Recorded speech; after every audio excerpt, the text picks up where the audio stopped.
Hello everyone and welcome to this commentary on the London Chess Classic XTX Markets 2025 ProBiz Cup.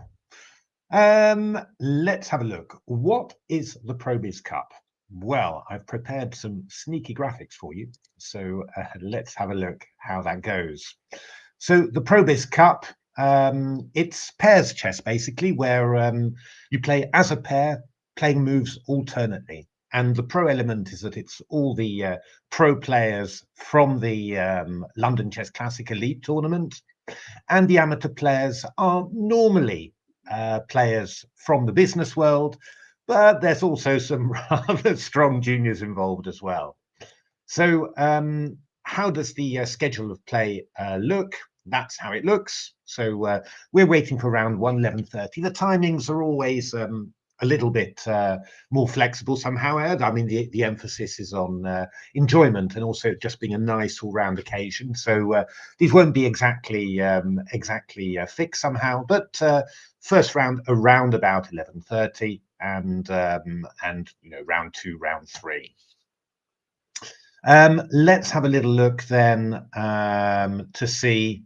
Oh, let me just bring up the chat there, just in case anyone is watching there. Oh, 6 people, that's great. Do give a shout if you're watching, just so that I know that it's working. I think it is. And yeah, the tournament, it's 20 minutes for all moves plus 5 seconds increment. No conferring, but there is the possibility of a timeout. So that you can, you know, you can consult with your as an amateur, you can consult with your player, and he can either steer you away from something, or as always normally happened when I played this, I can tell my player the wrong thing, and he can just play the wrong move.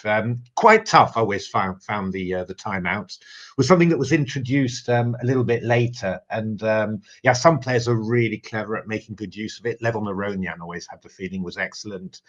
I was not so good at that somehow. I'm not quite sure I'm good at explaining what I'm doing or what we should be doing.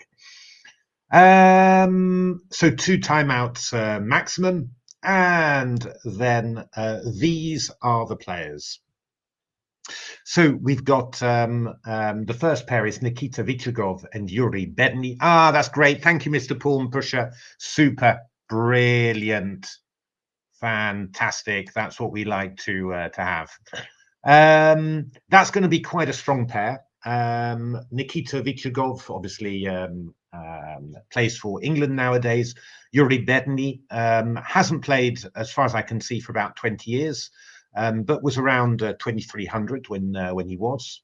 So they are actually going to be playing against the pairing of Alireza Firouzja, and we know who she is, Natasha Regan, my co-author for Game Changer and well-known broadcaster. We do the Talented Tuesday podcast together. Do take a look at that on the ECF website.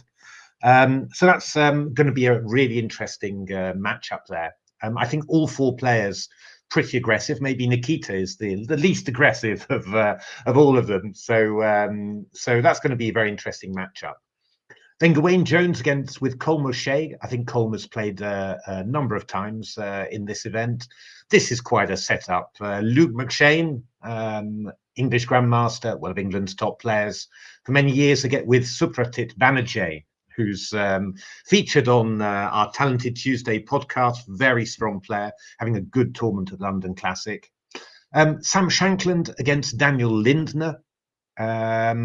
Daniel, actually, I know quite a bit about Daniel because back in, I think it was 2013, we won the Pro Biz together, beating a very strong pairing of David Howell and Ali Mortazavi, English international master, in the decisive game with black, and we played beautifully together. I have to say, thought Daniel really, really played well in pairs chess. So I think this is going to be quite a strong pairing. I think. Then Linier Dominguez, American Grandmaster, come over just for the occasion with Justin Baptiste. I think Justin played with Levon Aronian a couple of years ago, and he's played this event a lot. Strong player. Nicolas Theodorou, Greek Grandmaster, playing in the elite event with Jeremy Hodgson, Julian Hodgson's brother. Jeremy's played this event a number of times. Jeremy's not as strong as Julian, thank goodness, but also a good strong attacking player. So that'll be tough. This is an interesting pairing: Pavel Ilyanov and Kai Hanash, English junior Kai.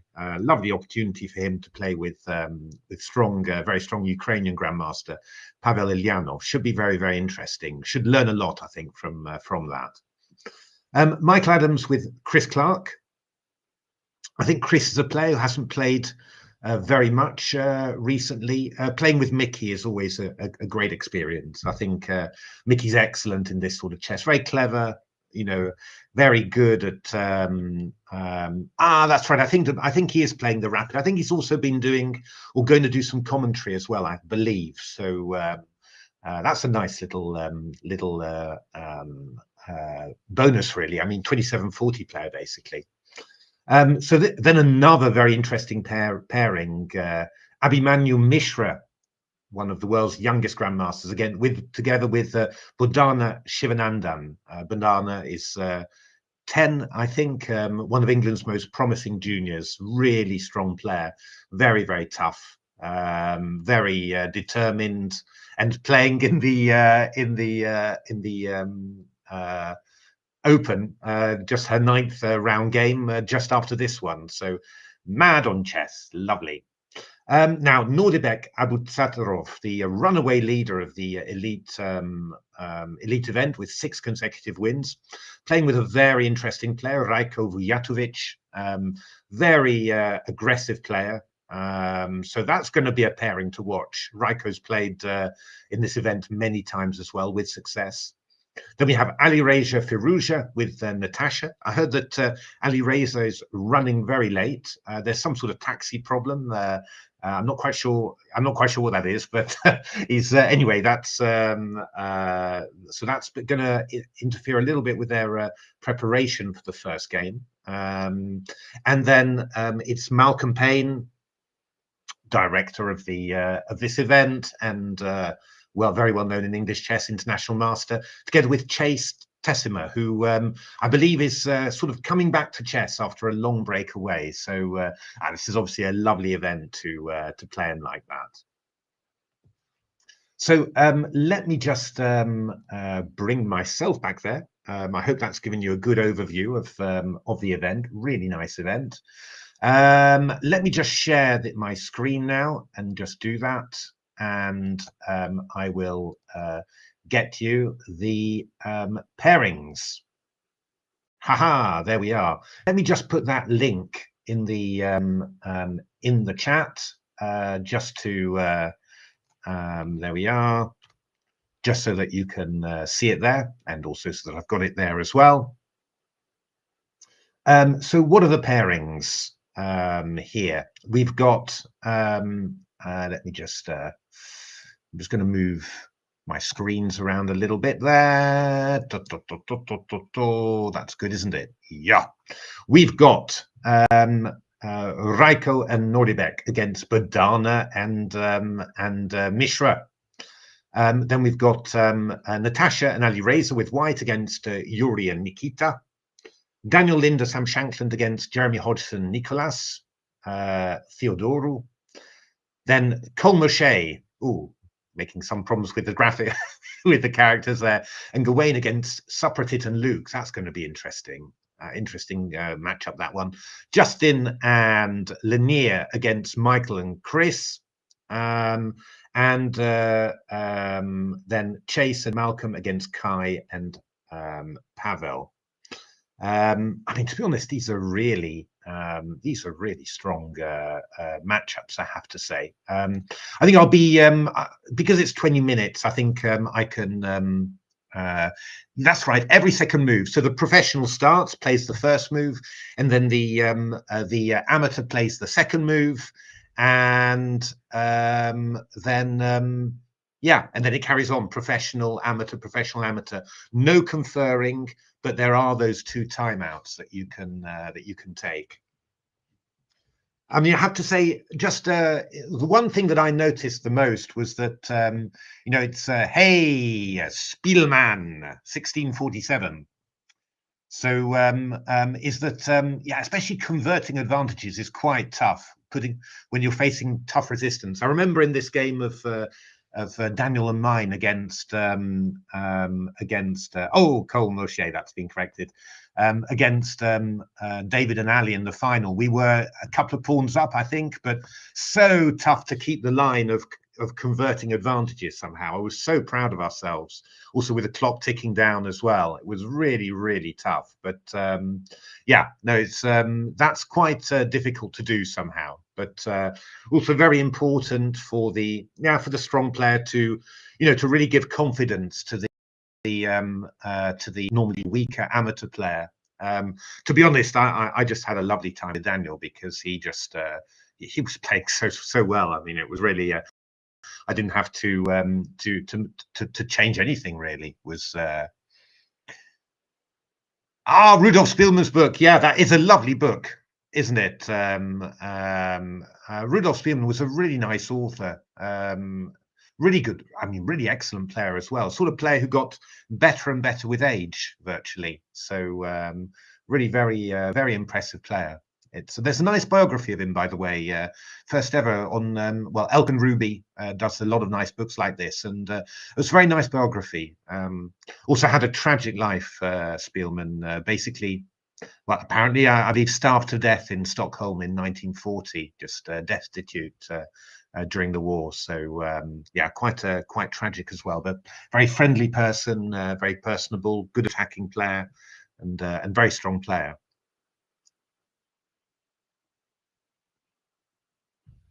Waiting for the broadcast to begin. I'm not quite sure what how this will work out. It may be that I pause the stream during lunch. I'm not 100% sure.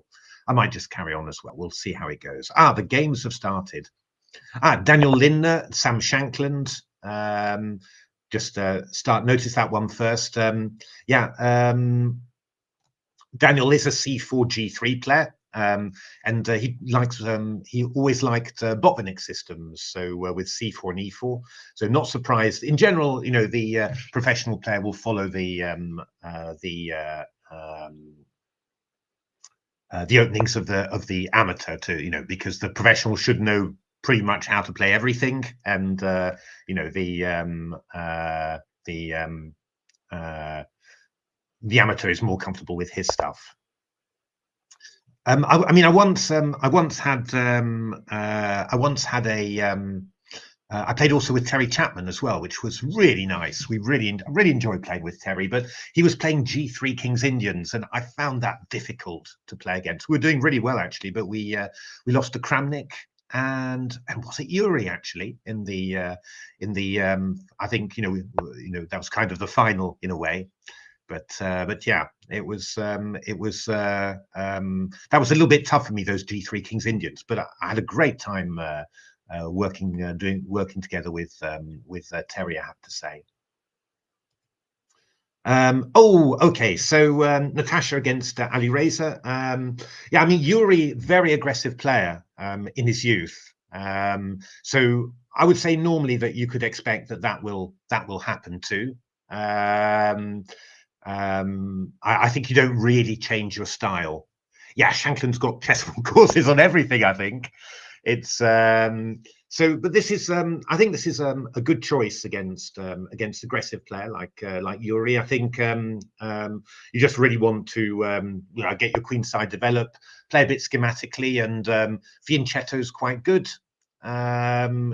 Keep your king safe and just play on the queen side. This is a very nice. I like this variation for white. So I like this choice of Natasha and Ali Reza. Natasha's played the Reti quite a lot. I mean, in a youth, it was all King's Gambits, and the Birds is another big opening. But this is a good to start with. So yeah, excellent. I'm guessing then that B5. This will have been Ali Reza's move. Which is quite an interesting one, actually. A3 would be quite normal as well, but yeah, B5. So let's have a look, just walking through these. We've got some openings being played pretty quickly here. Raiko and Nordibek playing the Exchange Slav, interestingly enough. Probably meant against the kids, this one, I guess. But I'm not sure. Yeah, I don't know. I mean, yeah, Badana. Let me see if I can bring this up for you. I was doing some different style reports. Yeah, let's have a look at this one. I can just show you. It's a little bit weird, but you'll enjoy this when I see it. Let me just share my screen. I'm just going to try and share my screen there.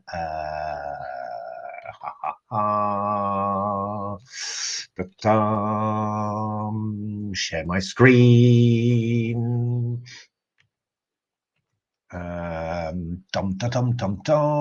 Share. There we are.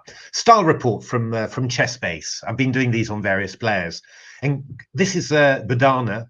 And can you just see this? Aggressiveness, low, risk 0%, but tenacity, positional play, endgame play. For a 10-year-old, that is absolutely extraordinary, I have to say. And actually, there's very few English players like that. So you can really see she's got a particular set of skills.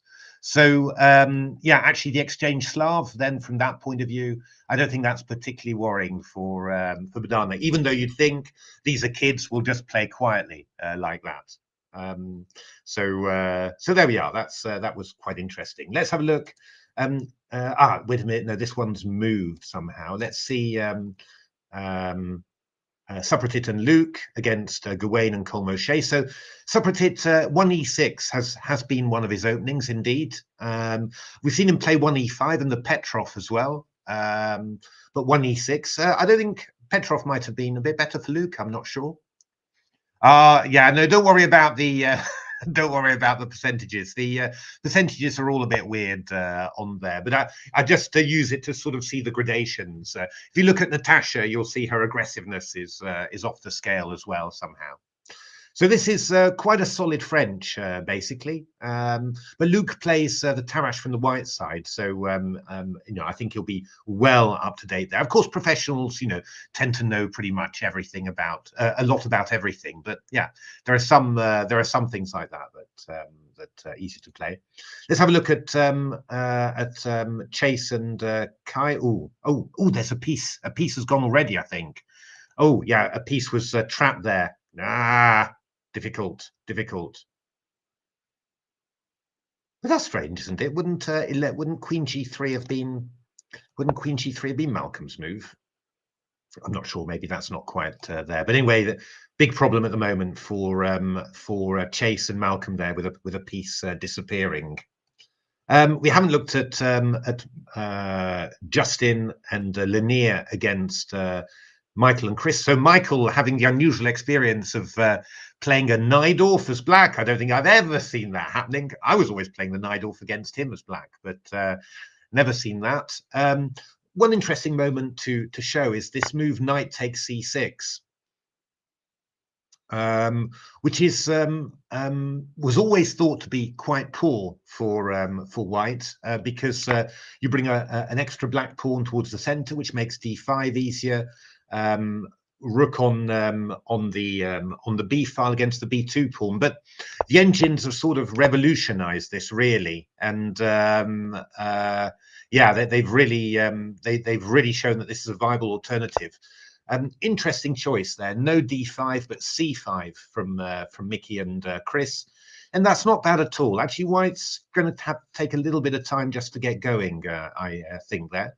So they're actually doing pretty well. And look, they played really fast, 19 minutes. That's pretty good. Okay. So we've got this sort of position for Daniel and Sam. I think Daniel will be very happy. He's a quiet player, a positional player. And he's got his little edge with this bishop that he loves cutting across there. So I think they're going to be very happy with this. Let's have a look at Natasha and Yuri. Whoa, this is quite interesting for White, I have to say. Good play here, I think, from both, combining nicely. I mean, I think some b6 and knight e4s and aiming for these squares are going to be coming in. It's quite nice, I think. I think both players are, you know, they're really focusing on keeping White pinned down, on keeping Black pinned down here. And though Nikita may be, I think, reasonably happy to sort of wait around and play, I think Yuri's going to be probably going to be, you know, thinking, I want to start getting at this somehow. So I'm not sure. I would have said kind of be tempted to try and play b6 somehow, but I think White is. I think an important move for White is to play b6 reasonably quickly here. I think you need to do this. I think if you play b6, that's going to be a bit annoying, really. You've got, you know, your bishop pointing here. You're kind of committed on the dark squares somehow. I'm not 100% sure about that judgment. Don't pin me to it, but yeah, that would be quite good somehow. Quiet game from Raiko against Badana. I do have to say, Raiko's a very attacking player normally. He plays all sorts of weird things. So I wouldn't have thought that this position would be to his liking. I think this has been mainly done against the kids, I think. But yeah, I'm not 100% sure. I think Abimanyu is a bit more of an aggressive player himself as well. But yeah, it's interesting. I think this strategy. So Queen takes d4 played. Interesting.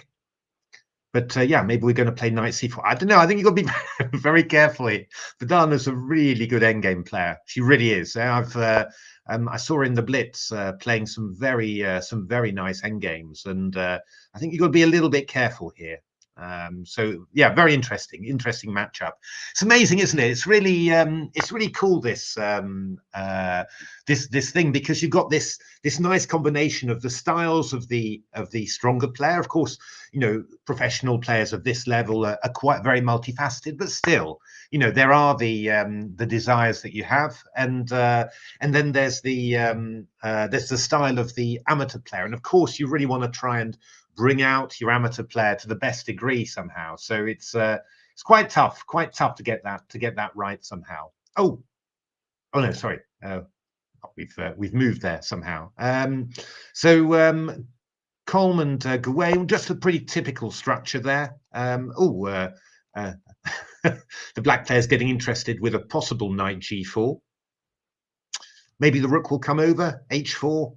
I think probably I'd be tempted to put the rook over to h4, but I guess the black will maybe look to castle queens. I'm not sure, not quite sure where black's king is going to go. Always a little bit of a difficult feeling for black. You know, where do you put your king in these positions? King side, there's always some feeling of attack, and the queen side does feel very airy, especially with a rook on the 4th rank. So that would be an interesting one. I think Coleman Gawain will be reasonably happy with the openings. Probably easier for White to handle than black, I think. Pavel and Kai doing a good job there. 2 bishops, extra piece. Very tricky for those players there. We've got castle kingside there. Some attacking chances here. D takes c5 played. Interesting to see what how they'll recapture. F takes e5 is the most natural. Rook takes c5, not... Oh, okay. Bishop takes f6. Was not expecting that. Interesting. I wonder whether there must have been a specific reason for it. I'm wondering why. Fe and then bishop e7. Okay. I was also vaguely wondering whether there might be a c4 that you could throw in as well, but that would be way too risky. Wonder whether that was maybe that was part of it, that you're worried about c4 in this position somehow. Would that be true? It's not totally bananas, but I don't imagine it would really be working. Okay. So bishop e7, and White's now got to choose his poison for how he's going to attack. Knight e4. Okay. Knight e4. Not sure about that one, because I think we've got c4 now, in actual fact. Yes, he does. Jeremy Hodgson is Julian Hodgson's younger brother, I think. He's in IT. Similar field to me, in actual fact, in IT. And very nice guy. Good attacking player, as you'd expect of a Hodgson. Probably about 2200, I guess, 2100, 2200, something like that. And good player. But c4 here looks quite strong, doesn't it? Because if knight f6, we just take with a bishop. And if he takes f6, we go queen g3. And then afterwards take the bishop. Interesting question as to whether bishop h7 might work out. Takes, check, takes, but that wouldn't, because we'll just have queen f4 and takes. So I think that c4 would be a nice move to throw in, just to get rid of these guys. The only other sort of tricks you have to watch out for always in these positions are these sort of things. But here we've got bishop takes e4, so that wouldn't be dangerous. And well, I could throw in knight f6, but I wouldn't imagine that this will be too dangerous. I mean, this is not going to be mating anytime soon, and well, I guess that king h8 would also have some possibilities as well. So yeah, I think that c4 probably doing quite well there. Let's have a look. Jeremy, this is some serious exchanging off here, but this is going to be quite nice for White. And I do think that Daniel's got a position that he likes somehow. I think we're going to have a capture here. We're going to capture here. Probably rook takes. I think we're probably odds on for a draw here, because I guess that that rook d2 is going to be solid enough there. But no, got to be careful. Always got to be careful here. What's happening here? Oh, okay, this has got a little bit interesting and sharp.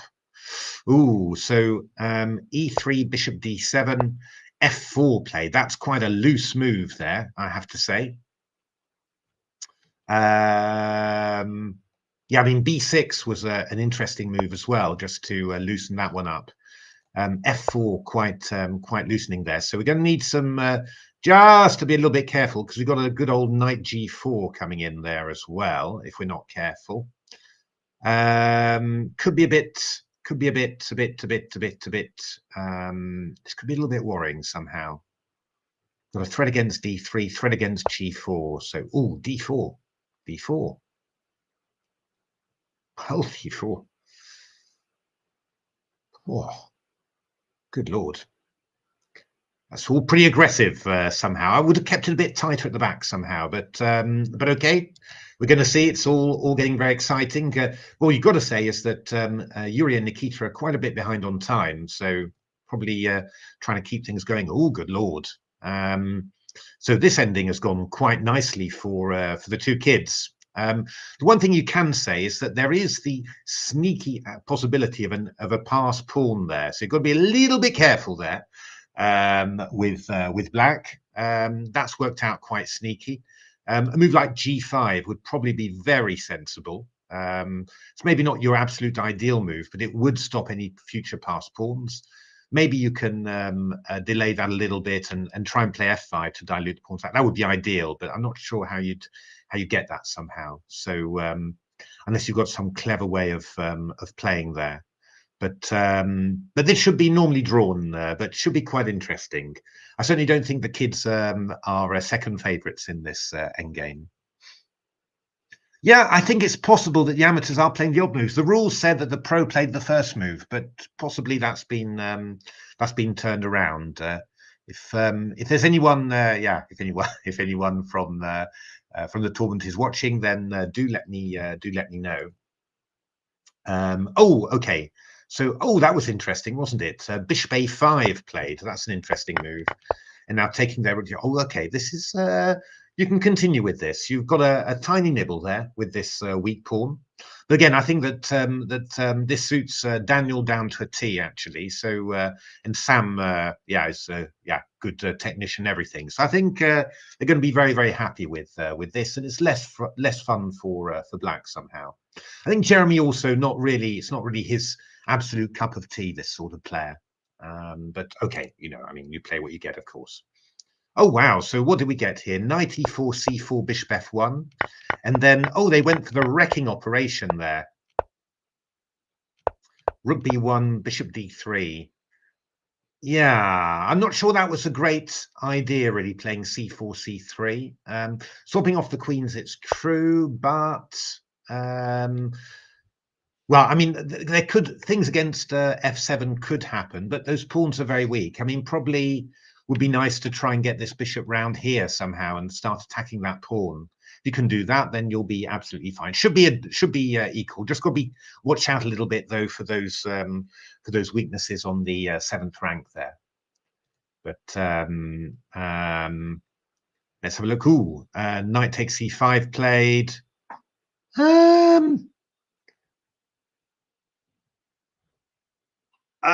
What's happening here? Well, the point is knight e5, there's queen d8 with a draw there. So going to need some good play there. I guess we're going to take on e5 here with the queen. That's what we want. And after queen c6, we go queen e1 check. And then here, and that should be enough for the win. But a good little fight back from Malcolm and Chase. What have we got here? Oh, we said that the king might have a little bit of worry there. I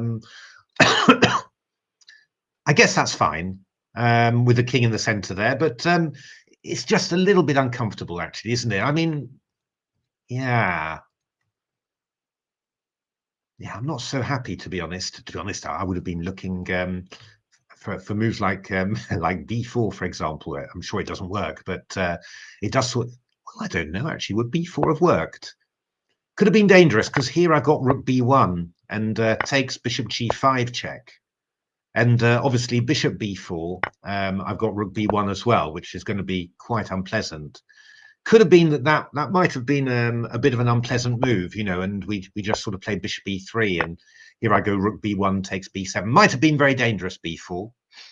But this is not bad at all. Rook d8, bishop b2. It's just leaving all of the advantages of your position basically, and yeah. So I think a difficult position for Luke and Supratit there. Let's have a look at Natasha. How's this going? D takes c4. Well, actually, this has not worked out badly.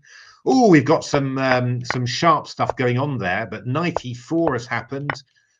And, well, I expect that Natasha and Ali Reza are going to play bishop takes c5 or even a bishop takes c5, I guess. If b6, you play bishop d4, get rid of those dark squares, and then you're nice and safe here. Very interesting position, I have to say. Even knight c5 is quite interesting, maybe. But I think then you'd fall for takes, and bishop d4. So I think bishop c5 is, played. Good. Well done. And look at that time, 16 minutes to 10. And this is just a complicated position. Black's got to be careful, right? H3 played. I'm sure that the move played at that speed, I'm sure that was Ali Reza. He's playing very fast, I'm sure. I'm sure Natasha will be just, I mean, first game, she doesn't play that much. Good player, Ali Reza, but Natasha, but she doesn't play that much. So she'll be just making sure that she doesn't blunder anything. That's always the thing. Just when you don't play much, you just first couple of games got to get into it somehow. So this is good. This is looking like good stuff somehow. I think White's might even be a bit better somehow with this queen side. Excellent. And interesting also to see. Maybe I can bring that up as well. Actually. style report for Yuri as well. Let me just share that screen, and you'll see what I mean. Screen share. No, not that one. Sorry, just one moment. Let me just get the that one up there. Dum, dum, dum. There we are. Style report, and sorry, this is my attempt to add something extra to there. Cancel. Come on, it's not showing me the tab that I need. Tab that I need. Boom, boom, boom. Let's have it up there. I'll try and do this. It's would be nice, I think, if I can do that. Share. Oh, that's Badana. Why are you still showing me Badana there? Yuri Bedny. No, I haven't quite got that. Never mind. I'll just go back to sharing the tab. Let me do that. Oh, sorry. I'm doing it in completely the wrong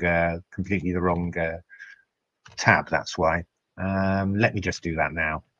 Confusing with all these windows. Yuri. So if you're looking at the Yuri style here, you can just see that positional play and endgame affinity is lower, whereas aggressiveness is really, really high and risk is really, really high. So you would have thought really that this type of position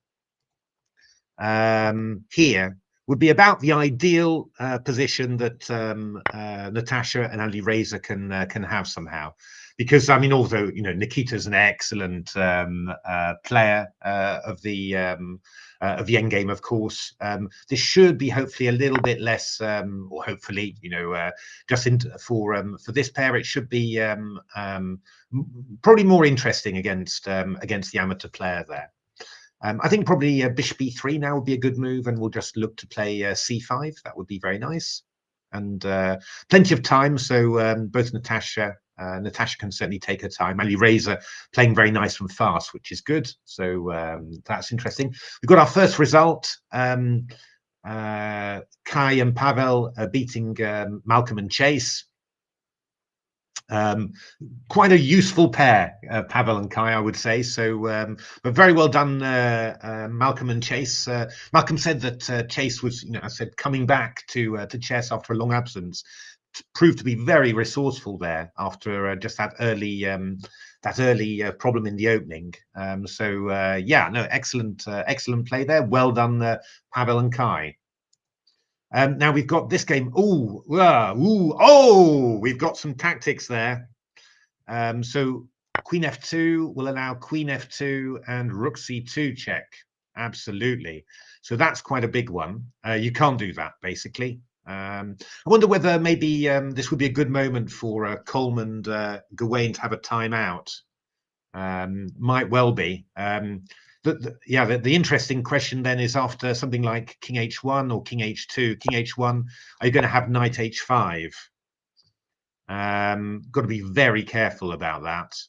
But I think you can probably just sort of survive-ish somehow. So, but it might be a very good idea. Yeah, King H2 feels all wrong, really. I have to say. It's maybe odd to put the king where it can get checked by a knight, but as long as you can get the queen out of the way, it should be fine. And it's just with the king on h2, I have the feeling you'll maybe there'll be a queen c7 takes c2 or something. So yeah, king h1 played. Now queen e3. Oh, that's a good move. That's not what you want to see as an amateur here, with the with just swapping off the queens and playing the technical endgame. That's nasty position for white. But this Supratit Luke pairing is very solid. I mean, Supratit is 23-20 and 11-year-old, really promising. So it's I mean, incredible player. Let me just actually, if you If you're wondering who is this guy, is he any good? Then I'm going to point you to this. Let me just show you this. There we are, and share and copy the link up, and then we will put it into there, into the chat. So this is Talented Tuesdays, and yeah, this was Supratic showing his victory against Simon Williams in the British Championship. He beat Mark Hebden and Simon Williams, two very strong English Grandmasters, in consecutive rounds. So yeah, very impressive play for an 11-year-old, and yeah, I mean, definitely worth watching, but definitely worth seeing that one. It was a super video. He explained the things beautifully. Oh yeah, so rookie one's a cunning little idea. Here I take there, and well, we've managed to defend, but we're a pawn down, of course, and so it's going to be tough. But as I said before, conversions very difficult. So, oh, okay, this one's been agreed a draw. Ah, we saw G5 and agreed a draw there. Yeah, very good. These are both strong pairs. Nordibek, Raiko, possibly got the chance of being the strongest pair, I think. And yeah,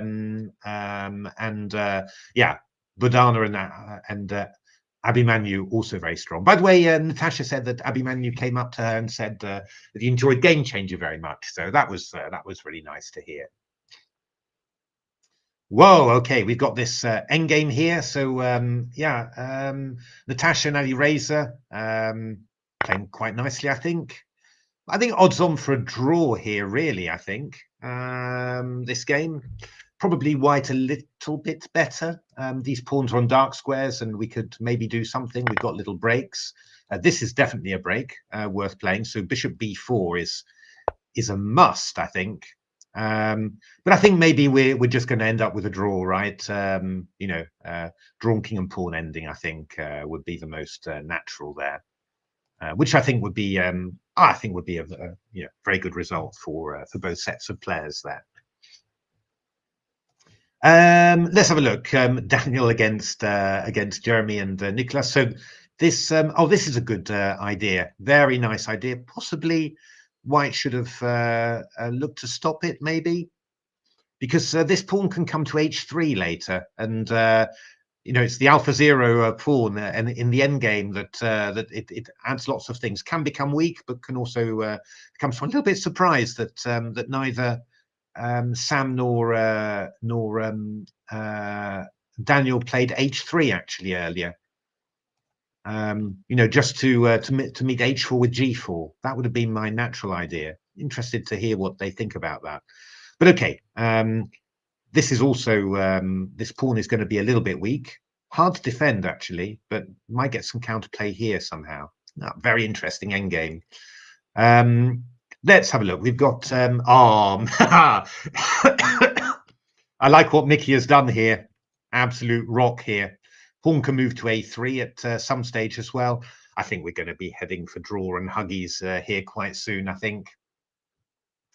That looks quite likely. Very solid. That would be an excellent result from for Michael and Chris, because I think that Lanier and Justin are probably one of the strongest pairs in there. So yeah, yeah, very interesting.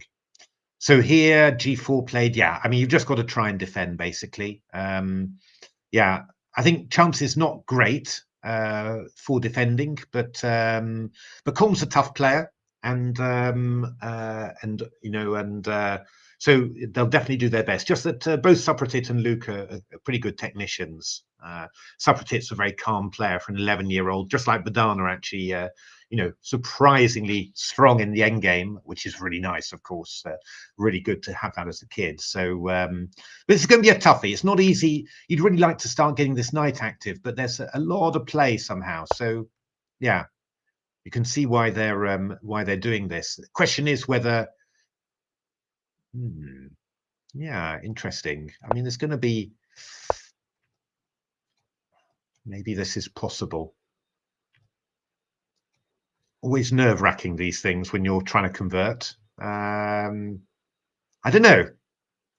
could be a little bit worrying. I'm not sure somehow. I'm getting worried about this king being caught somewhere. For example, I go knight d3, then you'll probably go. Then I'm threatening knight c5, bishop a3, so you'll go bishop d6 most likely. You're probably keeping everything covered. I was just wondering whether I could possibly throw in a knight g6 and a knight h8, but I guess you'll just cover everything. There's no vaguely thinking about mates and everything, but okay, no. This feels really risky, I have to say. My goodness me. f6 played. Knight d3, bishop d6.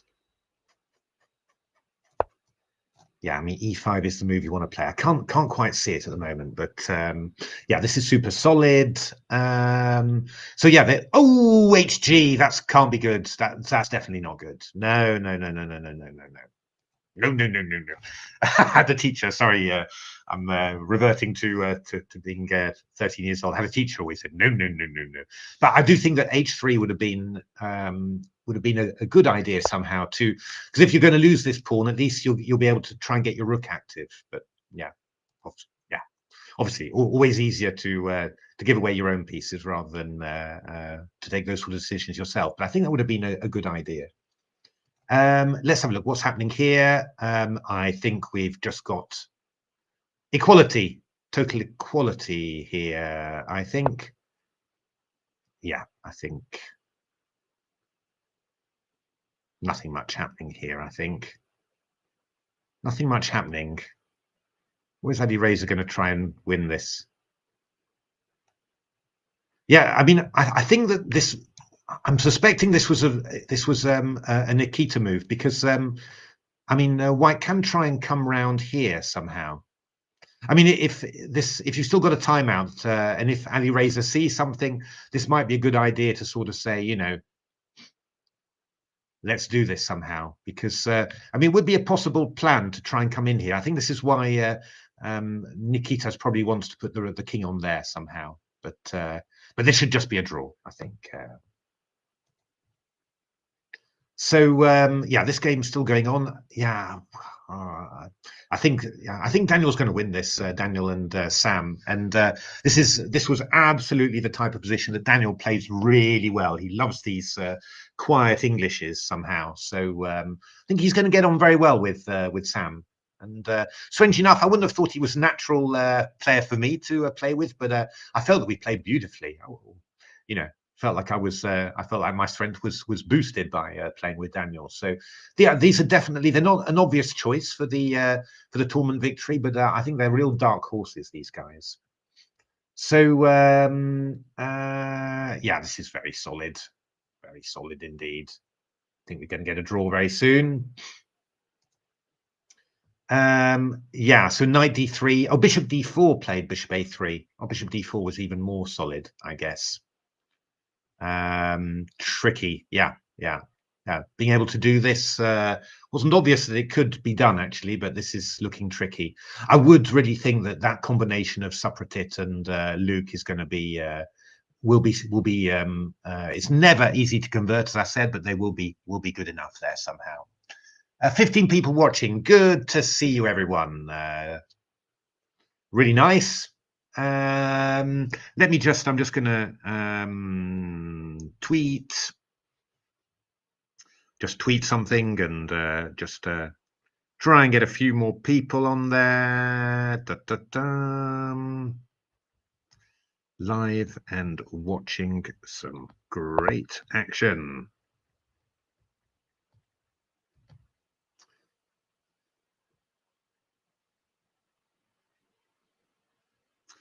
Let me just do that. Always nice to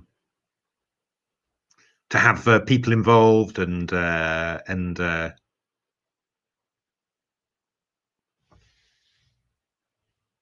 we are. So still waiting for results. These games are lasting a long time, aren't they? So yeah, Ali Reza. Oh, King f7, a4. I mean, Ali Reza is somebody who loves to. Oh, wait a minute. Oh my goodness, that's going to be a tight one, isn't it? G takes f5, king h4 into g5.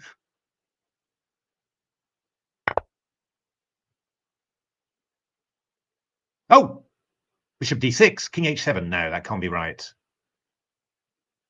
I think takes and king h4 has been played. They're going to win. They're going to win. I think that takes has been played there. And after king h4, yeah, white is victorious. Wow, well played, Natasha and Ali Reza. Look at that. That's a really good win, I have to say. Obviously, a little bit biased because, well, I've co-written books with Natasha, know her well, but that is a really, really good win because I was thinking that this combination of Yuri and Nikita was a really powerful one because Yuri was, 23, 10, 50 in his youth, very strong. And I'm kind of convinced. I think Yuri played with Vladimir one time. I think that was Yuri and Vladimir before, and yeah, very strong combination there. But yeah, look at that, Natasha and Ali Reza taking them down. Brilliant, wonderful play, wonderful.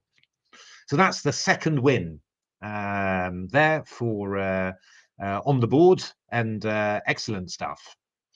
So who else is going to join them? We've got a draw already, obviously, with Badana and Abhimanyu holding back Raiko and Nordibek, another very dangerous pair. I mean, Raiko's 2300, Nordibek obviously is doing pretty well. Daniel Lindner now and Sam Shankland pawn up against Nicolas and Jeremy, and also quite a bit of time up on the clock. Daniel's a good endgame player. Yeah, this is going to be very tough for the black players to hold, I would say. I'm sort of assuming a win there. Yeah, the players keeping on going. Lanier is an incredibly good grinder. But I just think that I just don't see what you can do in this position. So I think that this is going to end up as a draw. Then we've got also Coleman, Gawain against Supratit and Luke. That could be a very useful pairing, that one too. And they're doing a nice job of this. The only thing is, time is getting shorter. And yeah, I've said it now multiple times that converting is not easy.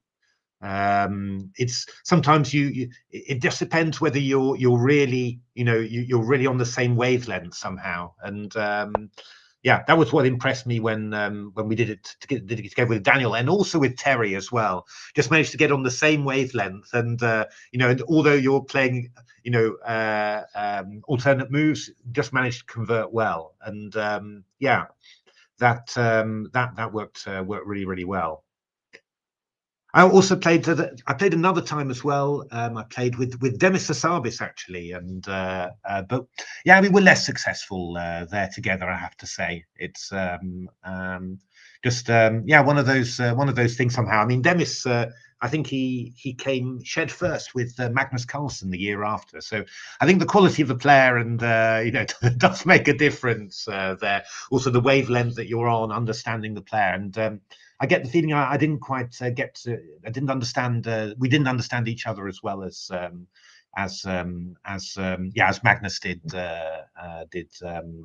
Demis. So that was a bit of a shame indeed. But oh, this is a nice. A good conversion move there. C takes d3, knight f4. That's making things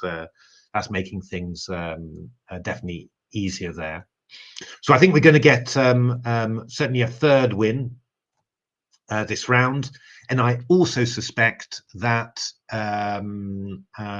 this one is going to end up being a win as well. So yeah, got a little bit more time as well. So yeah, good chances there. It's not trivial by any means, but it's I think it's very good chances there.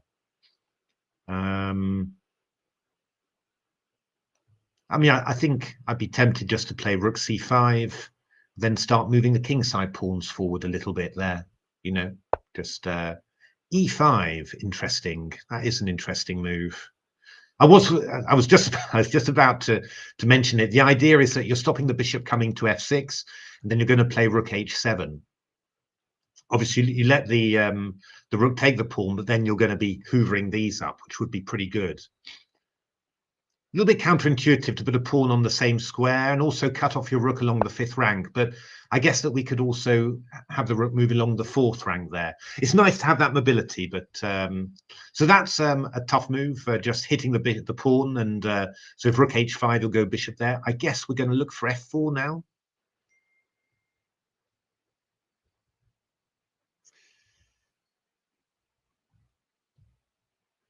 Getting some commentaries, just to give an answer there.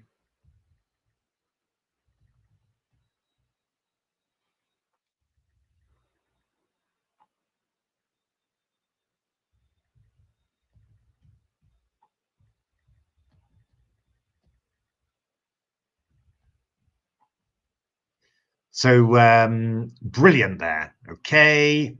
So e5 there. Yep. There. And then we're going to go rook h7 there. So it's going to be a bit nasty, I think. Or maybe go to f3 maybe. I'm just wondering if king d3, rook g2 maybe will be irritating. That could be irritating. So I think we probably go to f3, abandon that, and then just go for this one. As always, every conversion is going to be a little bit worrying. I'm a bit surprised about this way of converting, to be honest. It's a little bit riskier, a little bit risky. Yeah, it's a little bit risky, I feel. But let's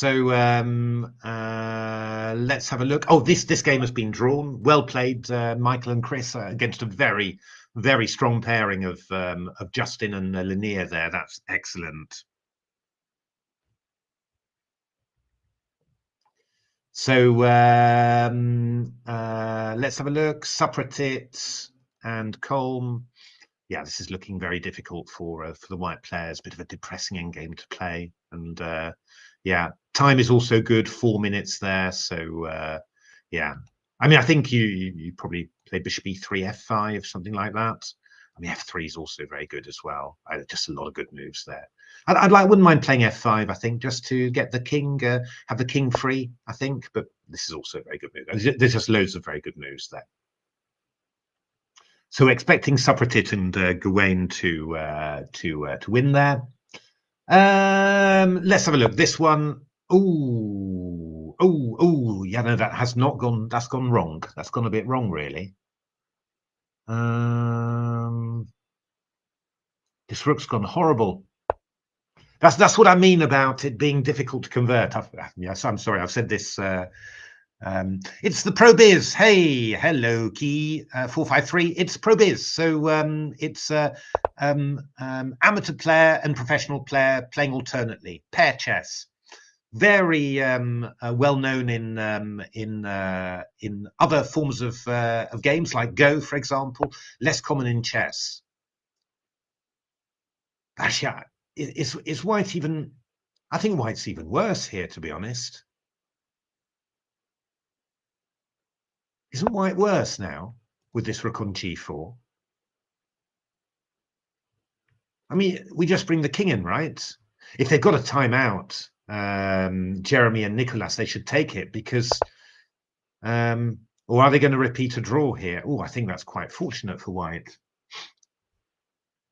Because with this rook trapped, I mean, I'm not sure that you can keep. Oh, they're repeating. Well, I think they're lucky.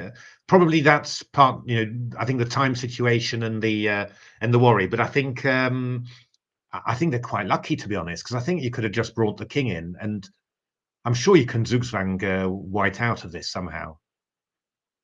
I mean, you'll have to play f5 at some stage, but well, probably a sensible choice, I think. So we're going to have so that's going to be a draw. So okay, that's a very good save. And now we've just got a Supratit and g5 to g4 is coming in. So very soon, maybe we'll throw in a little rook c8 there, just to hit that bishop. Play g5 to g4. That's going to be very tricky. So I think we're going to have 4 wins there.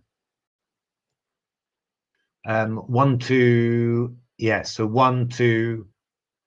Am I saying 4 wins or 3 actually? 1, 2, 3 wins. 3 wins. Sorry, just going to have 3 wins this. So it's going to be, yeah. The question is, well, yeah, they're all strong pairings, right? Supratit, Luke, Kai and Pavel, and Yuri and Nikita. Are they drawn? Okay, so yeah, I think. Oh, good lord, sorry. Very good escape there for Jeremy and Nicolas. Jeremy's a tough player, so well done there. But yeah, I think Daniel and Sam were very disappointed. They got a position they both like, you know, just a technical win really, and somehow didn't quite work out there. Oh, this is going to be nasty. I think they're looking for the 7th rank. Oops, and then playing G4 with checkmate, I think is what they're looking for. So yeah, Rook C2 is going to be huge now, and can't stop G4 mate. So yeah, no, and then you've got Natasha and Ali Reza, who are a bit of a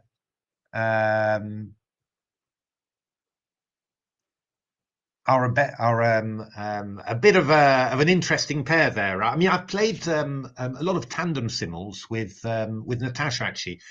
She's really good to play with. Very aggressive player and quick tactically as well.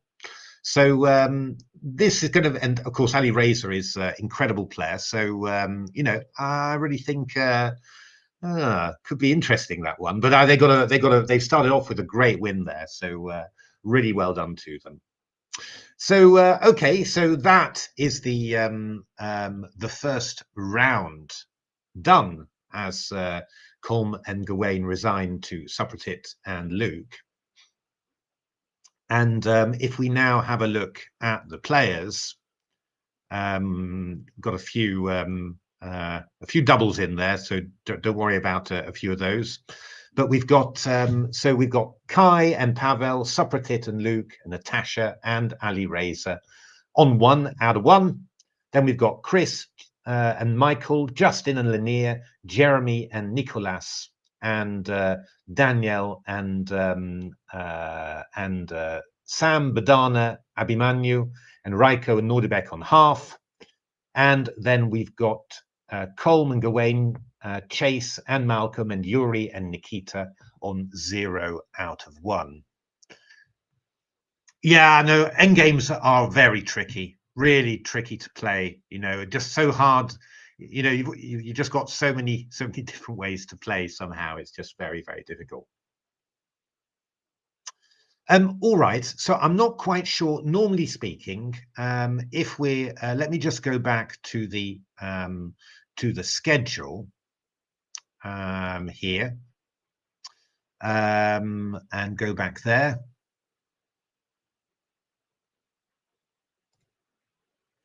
So normally speaking, we're going to have a little break for lunch, I imagine. Let me just, I'm just going to confirm that. If that is, I'll leave the stream going, but I'll just put it on pause. Hey, Ocelot, good to see you. I'll put the stream on pause then for that, and then afterwards I'll come back just before 1 o'clock. But I'm just gonna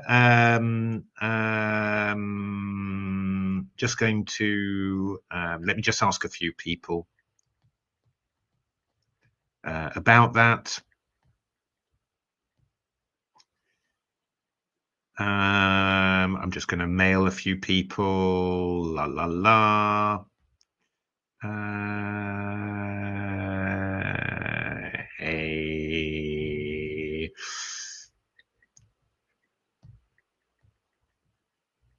Let's just try that. Then at least we know. Oh, this is good fun. Huh. At lunch. I wonder what they have for lunch. Oh, it's at the Emirates, isn't it? So there's bound to be nice catering there.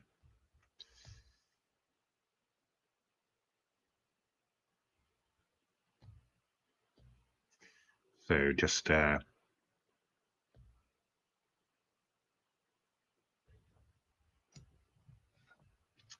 Let's have a look there. So, okay, well, let's just replay a few of those games. Let's because we obviously we didn't really see all of the games together. So, whilst I'm just waiting for the confirmation of when the next round is, or actually, sorry, just have a quick look. Round two. Oh, in 1 hour, 13:30. They're saying. So, yeah, I'll just get that confirmed.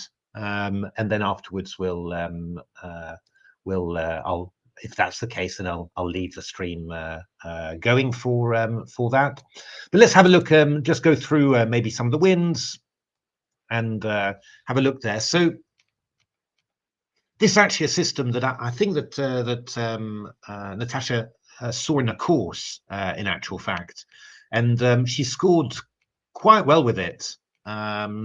Just a very nice system. You just end up with an English opening where you just got b4 in for free. Normally, in a normal English opening, black's got the knight on c6 quickly, and you have to play knight c3, rook b1, and then black goes a5, and you have to go a3, and all of that.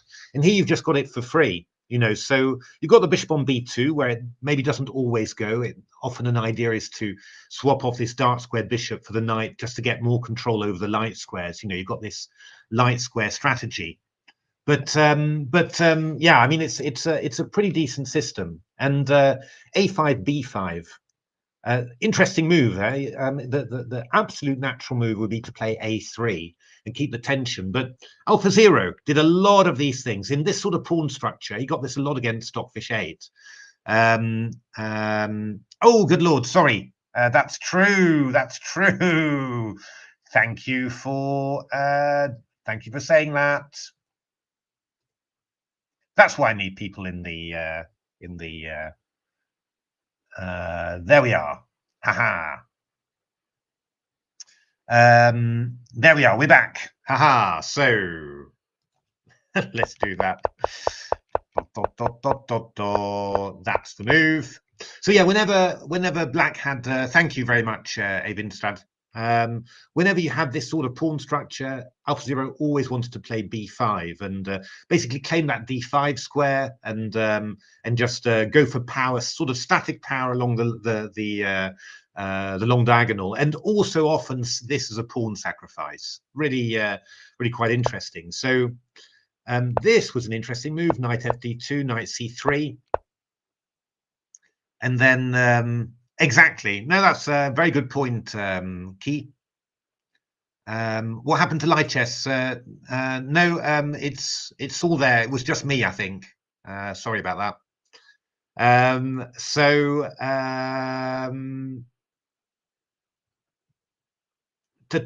bishop a3, possibly actually even threatening something like this at some stage, followed by attacking this pawn.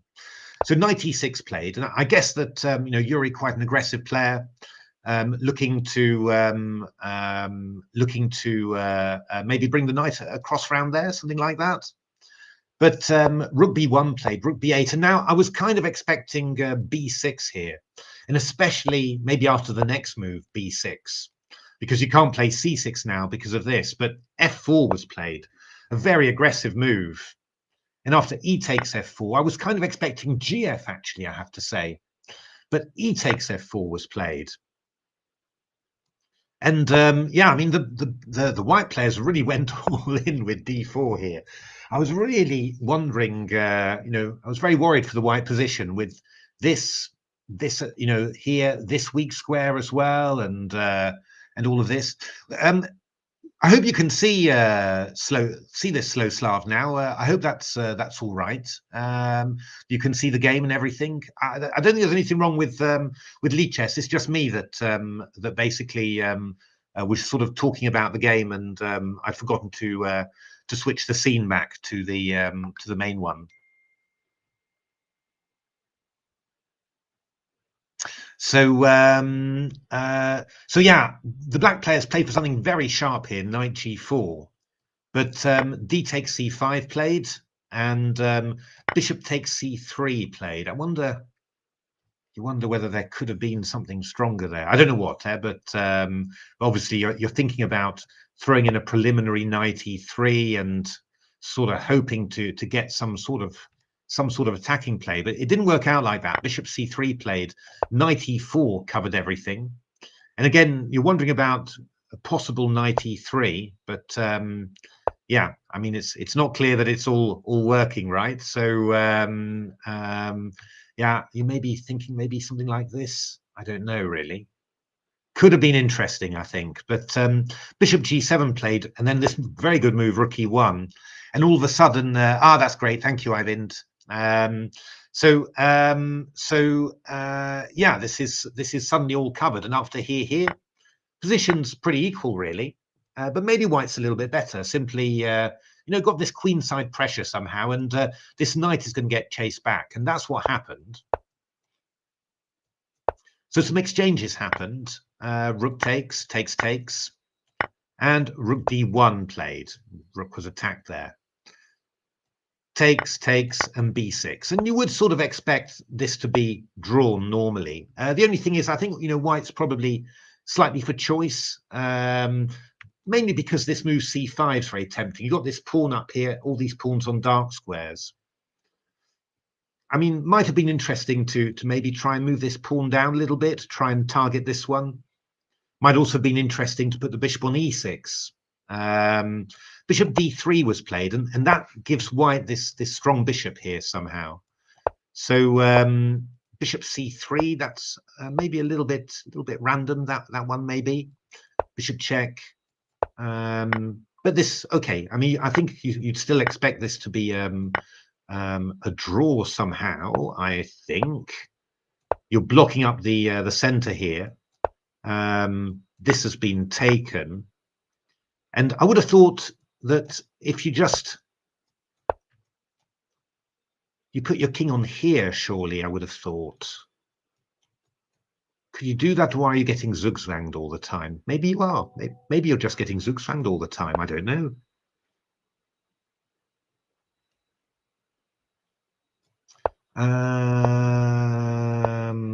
King g3, king f7, a4, king g8, takes, bishop d6, king h7 played. Yeah, this was just winning in any case, and after takes, which would have been the obvious move, king h4, and in we come.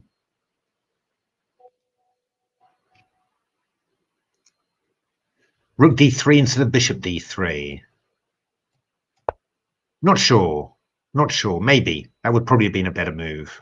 I guess we chase away the bishop first, or yeah, maybe could have been a good move there. Could have been a good move. All right. Well, the next round starts at 1:30. So what I'm going to do, I'm going to put the this on. Actually, I'm going to put a slightly. I'm going to put that one on. No, that's wrong now. In actual fact, so I'm going to put this one on like this, and I will be. I'm just wondering whether I can put a. Can I put something on there? Customize. Can I? No, I can't do anything. I'd love to put a title on there. But anyway, what I'm going to do, I'm going to put this on there, and then I will be back in, well, around 1:20, something like that, 1:15, 1:20, with the next installment of this.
Hello, everyone. I am back, and yeah, hopefully still live.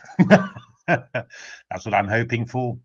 And yeah, do give a shout in the chat if you if you're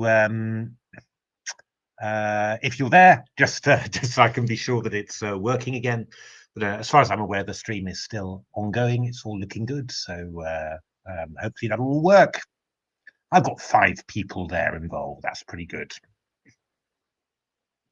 So very exciting. A quick lunch, some preparation apparently behind the computers, and we're going to see it again. And what have we got? We've got for the winners, we've got Supratit and Luke against Natasha and Ali Reza. We've got Pavel and Kai getting a down float, not a super friendly down float, to Raiko and Nordibek. We've got Daniel and Sam playing black against Badana and Abhimanyu. We've got Jeremy Hodgson and Nicolas after that tough defense in the first round against Justin and Lanier. Interesting one. Chris Clark and Michael against Coleman Gawain. That one's tough, too tough to call, I think. And then we've got Yuri Bebny and Nikita against Chase and Malcolm. So interesting series of matchups there. Yeah, we're due to be starting at 13:30, but I've been told that it's 13:15, so imminent. So we will see how that goes. Just going to have a little look to see whether we whether I can tweet something. Let's just do that.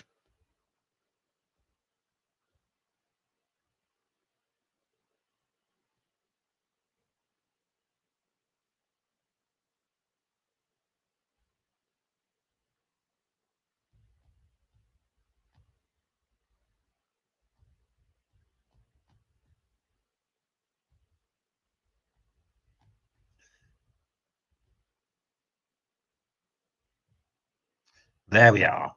All right. So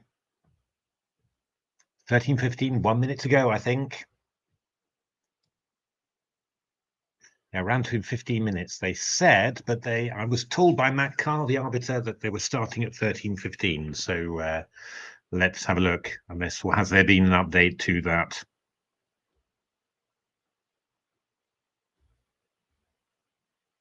No, that's it, I think. So that's the latest news as far as I'm aware.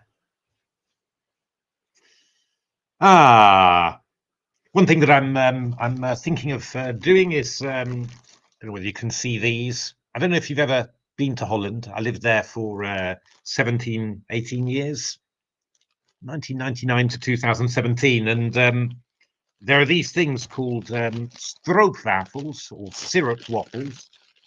And my brother went there recently with his son for a music competition.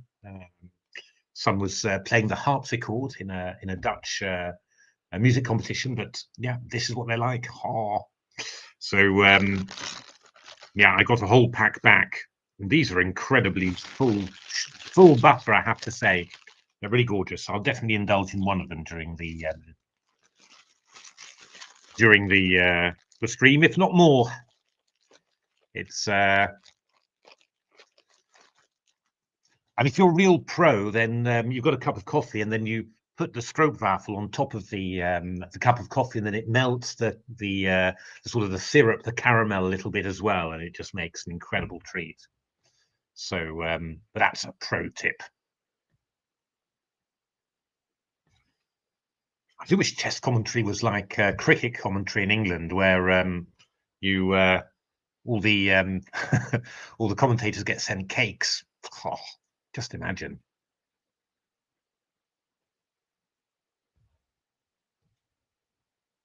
So that was very exciting first round. Really very interesting indeed.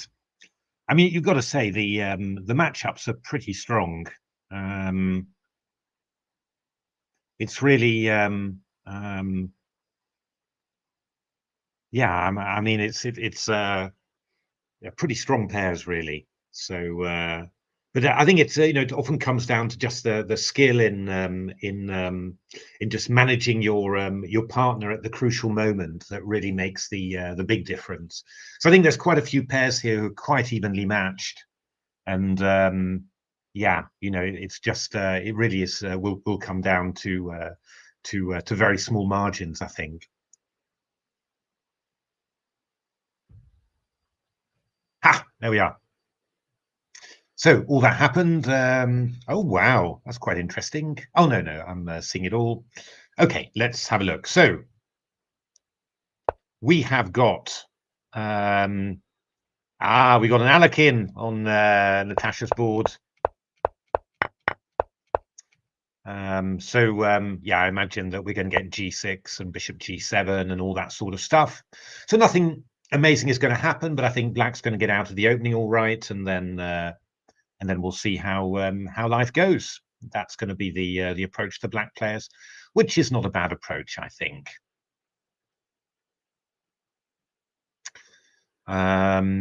Let's have a look then at some of the other games we've got.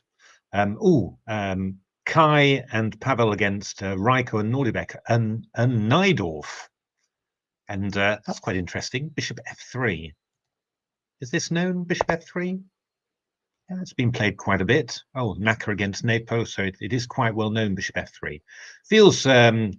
Feels odd somehow, that move, Bishop f3, but yeah, if it's been played more often, then must be a good one. So I'm sure both Kai and Pavel know their theory, and most likely Raiko and Nordebek as well. Raiko used to know a lot of theory, probably still does, I guess, so quite interesting. This one's funny. Bodana and Abhimanyu against Daniel and Sam. So this is something that Bodana plays quite often. This G3 system. Knight C3. Knight C3 is something unusual, but she had a game like this in the recent UK Open Blitz, actually, and it went Bishop G4 castles, Knight takes D4 H3. Actually, this was one of the games. It looks a little bit odd, but you just she won back this pawn on d5. It's all known in actual fact. I think rook e8, rook d1, and Black soon lost. Black was a strong player, but Black soon lost. Was just very unpleasant to deal with. So quite interesting. But they've taken on d4 there, so some variation. I think even I've played this before. Would that be in the Masters database? I think I had it against. I didn't play e4 that often, but I had it against James Adair, and won quite a nice game actually. But it didn't go Bishop c5. So, but yeah, plenty of play there, plenty of games there. Let's have a look. This is Jeremy Hodgson with c4. Jeremy, slightly surprised, but this has been played in quite a simple little system. In principle, White's just quite nicely better there, I think. Quite a good choice of opening, obviously, but I think the Black players just decided, let's not do anything too amazing and just, develop normally. But in principle, White's got this sort of setup here is just quite nice and solid. Control a lot of these central squares like this, and hard for Black to really get going. For example, can't put a knight on the most natural square c6 because we've got two things attacking it there. Oh, this has got sharp. Chris Clark against Cole Mouchet. So Queen's Gambit accepted with b5. a4 c6. I think there's been a recent QGA course on this, where maybe this line was given. This was actually a game, I think, of Kasparov against Max Glugi. Max Glugi, the American player, who yeah, quite a big Queen's Gambit accepted expert in his time. And yeah, Gary played A, B, and B3, and then E5 happened. It was quite good for Black, I seem to remember. So here they've gone again. Mickey playing positions that not really you don't really see him playing very much. Bishop d2, slightly odd move there. Could have just played knight c3, I think. But anyway, knight c3, knight d7, then ab. Not sure about that one, really. Not sure about opening that diagonal so quickly. So takes is going to be played bc3, cb5. Could have waited with that somehow, and this bishop's a little bit odd there as well. So I think Coleman Gawain have got a good opening there. That's worked out quite well. So now we'll see. Now this is Yuri and Nikita against Chase and Malcolm. H3 played. With wonder about d5, of course, when you see this, but it would probably have been a little bit too early, I guess. So gh3 played stop bishop g4. I'd say probably a move like bishop e7 would be very sensible, just to make sure that that pin is broken. Just whatever. It's probably not absolutely necessary to do it yet, but that would probably be a good idea. And then let's have a look. Wow, so here we are. We've just got this kind of normal position somehow. It's not super easy for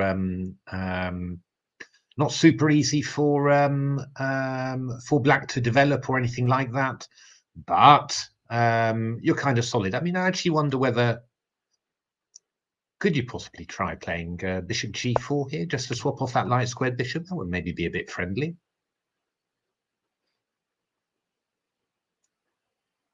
Haven't seen that idea much before, but could maybe be quite nice. I mean, you've got to do. I mean, the problem is, all the time with black, simply, you've got too many pieces for your position. So putting that bishop on there would be quite nice. There are other ideas, like you could try something like this. Obviously, you can't play here because of knight g6. Bishop g4 might be interesting. I think if you go knight g4, you'll probably just meet with the knight retreating or something. But if you can get away with this, now it looks a bit risky, but I'm not quite. I don't really see why you shouldn't be able to do it. Then that might be quite nice just to get rid of that bishop somehow. Otherwise, it's a bit tricky to develop. You could go queen c7, of course, and try and go b6, c5. The bishop g4 played. I think that's actually a good move. I think Natasha will have picked knight f6, although, of course, Ali Reza has to concur.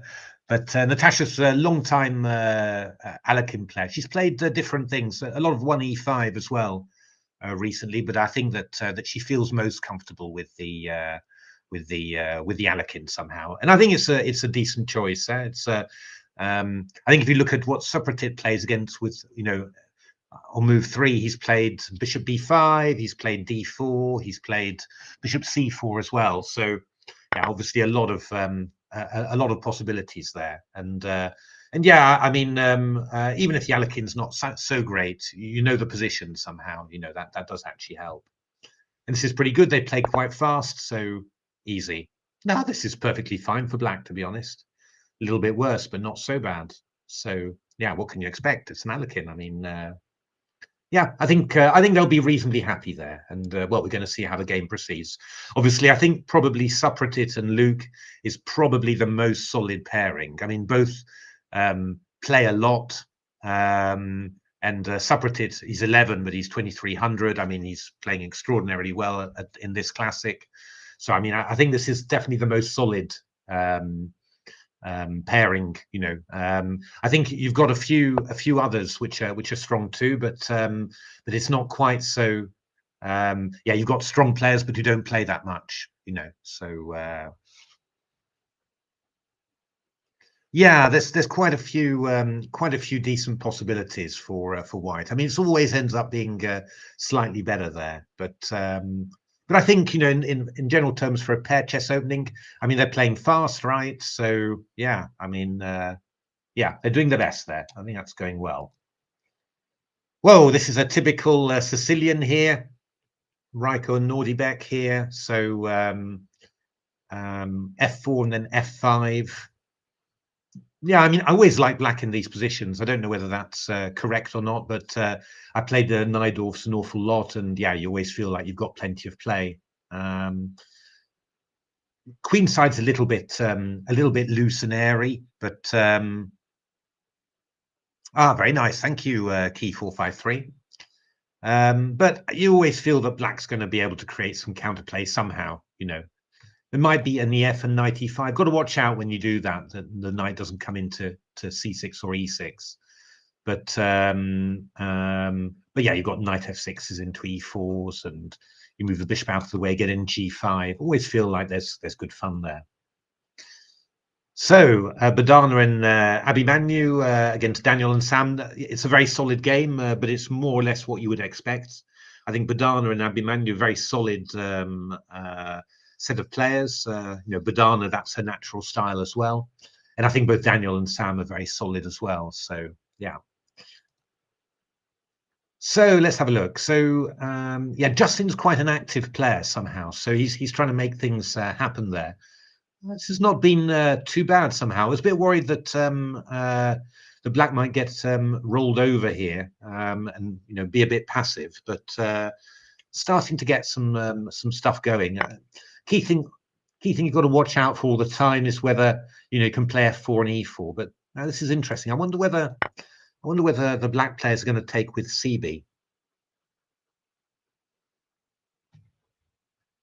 It looks a bit odd, to give away the square on d5, but obviously you've got that, and if queen e2 again, I'm not 100% sure, but you've got some things where this not immediately, of course, but where this could prove a problem. I mean, for example, if you did queen e2 b4, I guess you're probably winning the exchange, right, if you want to, because we go bishop b5 and bishop f1, which, well, it's got some compensation, but it's not really enough. So maybe CB would be a good idea.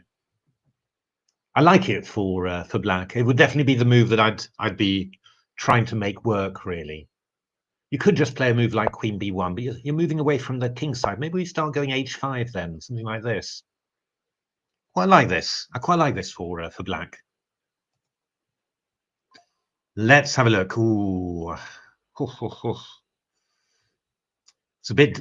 This is obviously a bit, a little bit ropey for Chris and Michael. But I guess the rook's coming over to g4, and we're going to try and get some sort of attack. But obviously, you're a bit worried that that you'll maybe, black will maybe just consolidate somehow and then start pushing these pawns down. Could be quite unpleasant somehow.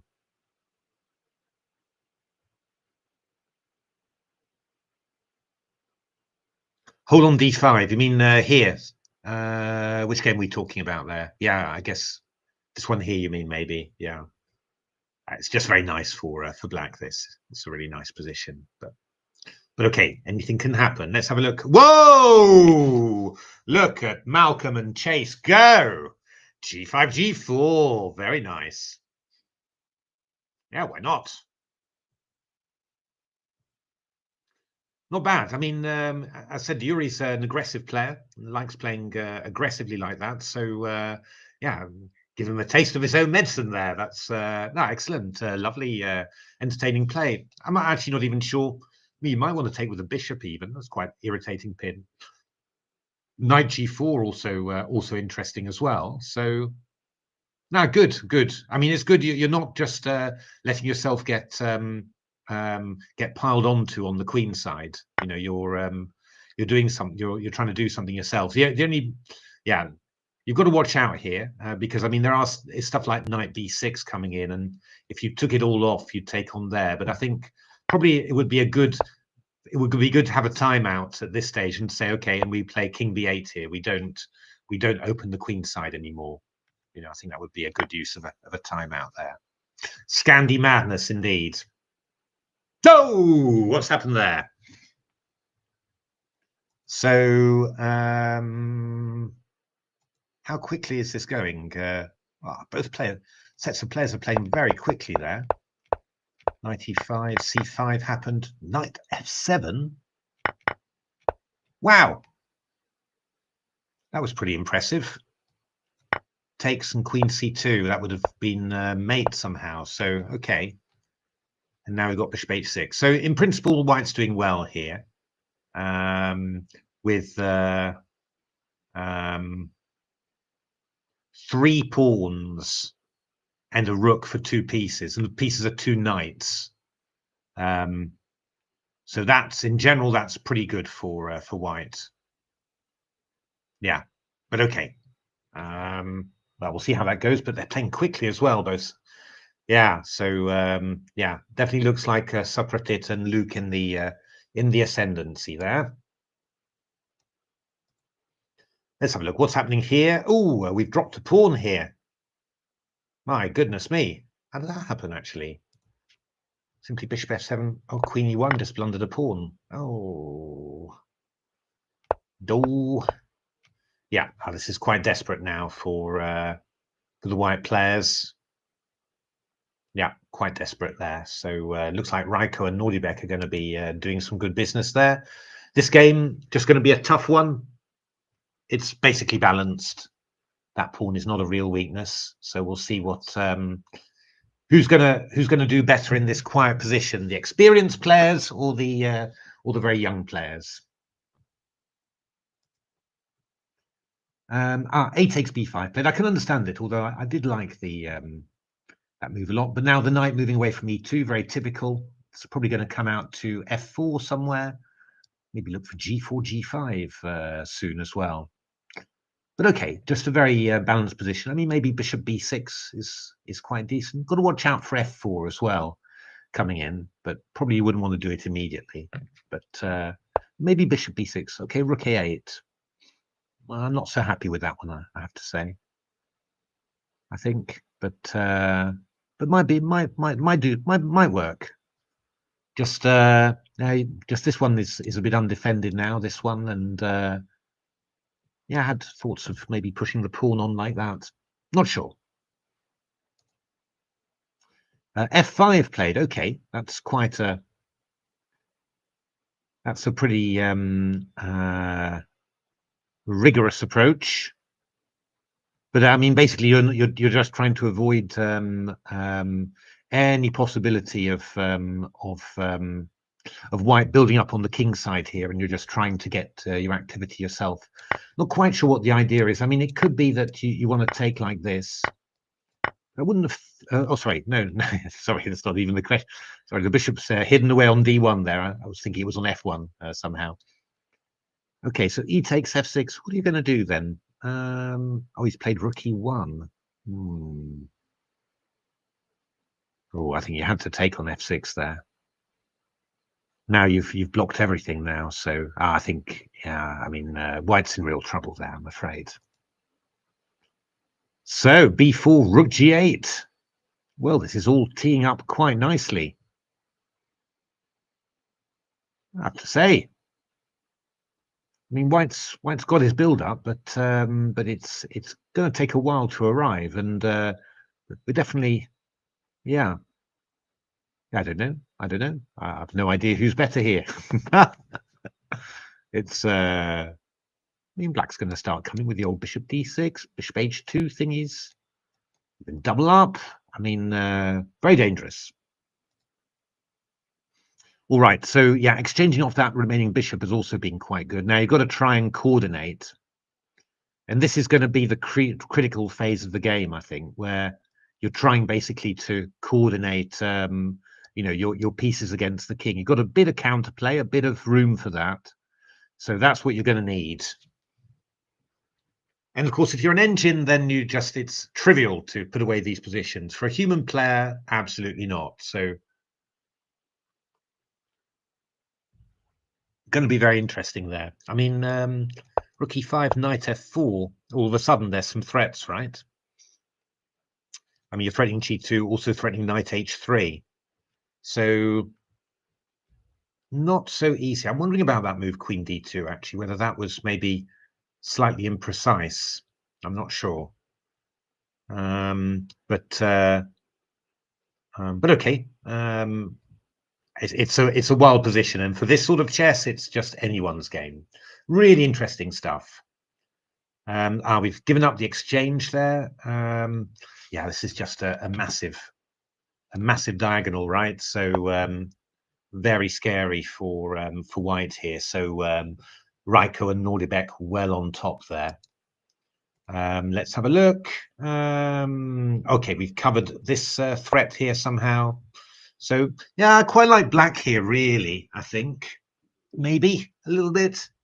I'm not sure. Maybe just a little bit. It's not, not impossible that black could actually manage to do something here. But obviously, it is odds on for a draw. I mean, I think Queen D4, King G2, and then we start trying to, bring our pieces across. It should be okay for should be perfectly okay for white.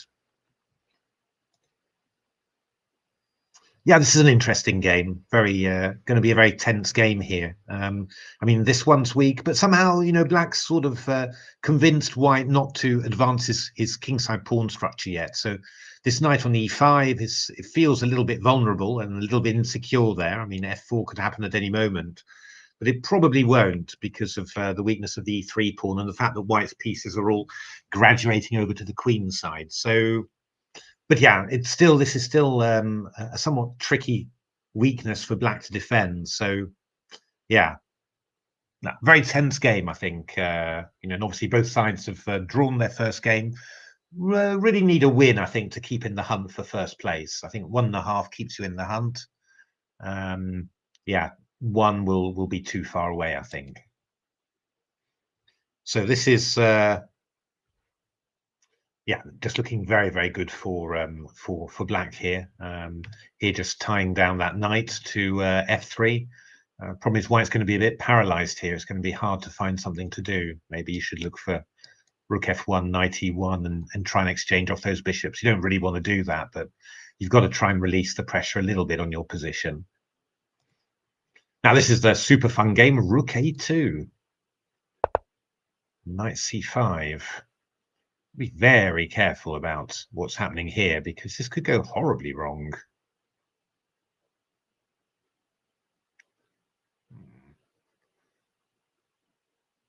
So we've maybe got some ideas here. They can certainly, but I mean we've also got some black threats here as well. So I'm really not sure at all about this. I mean, there's sort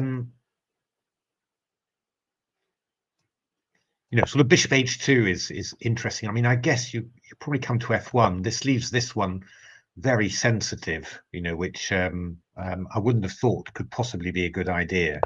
So probably you'd want to come to f1 there. Probably how you want to do that. But yeah, I mean, there's all sorts of ideas you could think of. You just want to break open in the center somehow and do something, or it's not easy, but it definitely feels like black might have something. I mean, you also wonder whether you could just play a move like rook g7. The point is, I mean, if you do something like that, I can always take off just to break the attack, basically. So that's not really a problem. Knight a6, I suppose, could be an idea, followed by b5. That is a possibility, and that would be quite strong. Yeah, the only question is you're sort of wondering, could I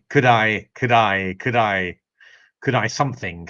It's not really very clear somehow. Knight h2 played. Not the most obvious, but certainly not silly. I mean, bishop g4 is going to be a threat there. So quite interesting. White's got to come up with something.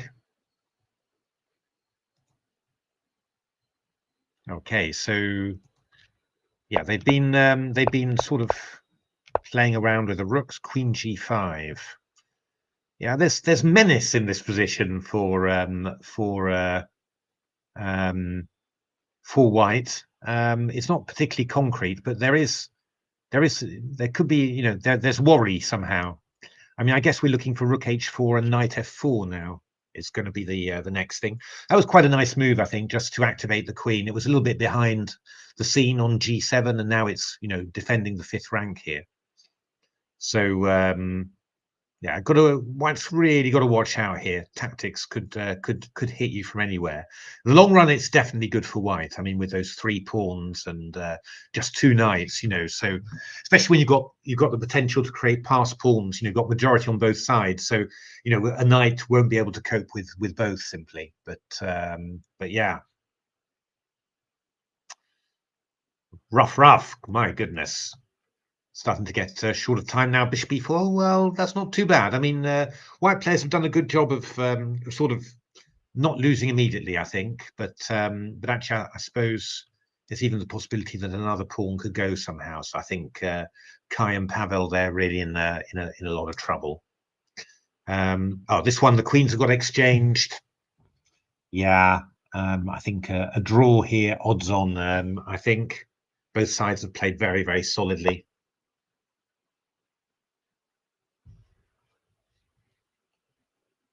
Probably at the moment you'd sort of say that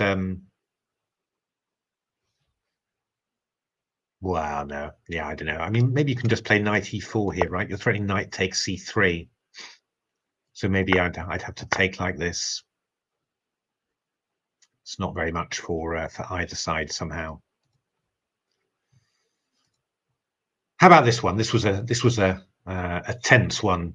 Rook e8, a3, rook e8. Okay. Well, I have to say that b4 is really the most natural move by far. Takes, I guess. And then maybe queen b7 or queen b8. Not sure. Maybe queen b8. Queen d8. Maybe just protecting this one is a good idea. Also, vaguely get out of this diagonal. So then we're threatening a3 there, and we've also got this idea of playing knight c4. Oh, actually, come to think of it, queen d8 is what I want to play, so that after knight c4 you can't take on f6 there. So in general, I mean, I sort of feel like White's got the 2 bishops there. I feel like I should be happy with White, but obviously this knight c4 and this weakness on a3 it's a bit annoying, and it's not, you don't see so clearly how White's going to do something amazing. I mean, maybe something like bishop e5 would be possible. I mean, you've still got this backward one here, but queen b2. I want to bring my knight round here. I mean, that's basically, or via b3 as well. That's what I would like to do. This must be a little bit better for White, you would have thought. I mean, obviously this one's weak, but no, Blacks should have enough activity, I think. But yeah, it's a complicated position simply. Knight b5 played. Ooh, good lord. A bold move there. Oh, good lord! Sorry, I'm. Well, no, but those things don't work, do they? Interesting. So, I mean, the idea obviously is, well, the idea obviously is certainly not to take on here because these guys are so weak. But I guess the idea of this was to play b. Well, this is not. But I've got bishop b3 there. I think that's just a blunder, to be honest. Guess you're playing b4 now. Oh, no. Well, yeah, no, I'm not sure. I mean, bishop e5 would be one idea here, with the idea of queen takes c5. But I mean, I could always just go bishop a3. Yeah, that's possible. And there's also bishop e3 as well, which looks rather unpleasant. So I fear that White's just blundered here. In actual fact, I fear this was just yeah, just too much. I think b4 was so bad somehow, so that's a bit of a shame. How's this one? Dark square bishop's been exchanged. Yeah, Black's probably going to bring the knight around to d5 and start pushing these pawns here. It's hard to see any hope for White there. This Gandhi, what have we got here? Oh, well, the pieces, we're definitely having a bit of a fun time with the pieces there. I wonder whether we could go bishop e7 is not crazy here somehow, yeah? I mean, you're attacking this knight, and you're just going to you're just threatening. Oh, it's been played, I think. Yes, indeed. And you're just oh, good lord.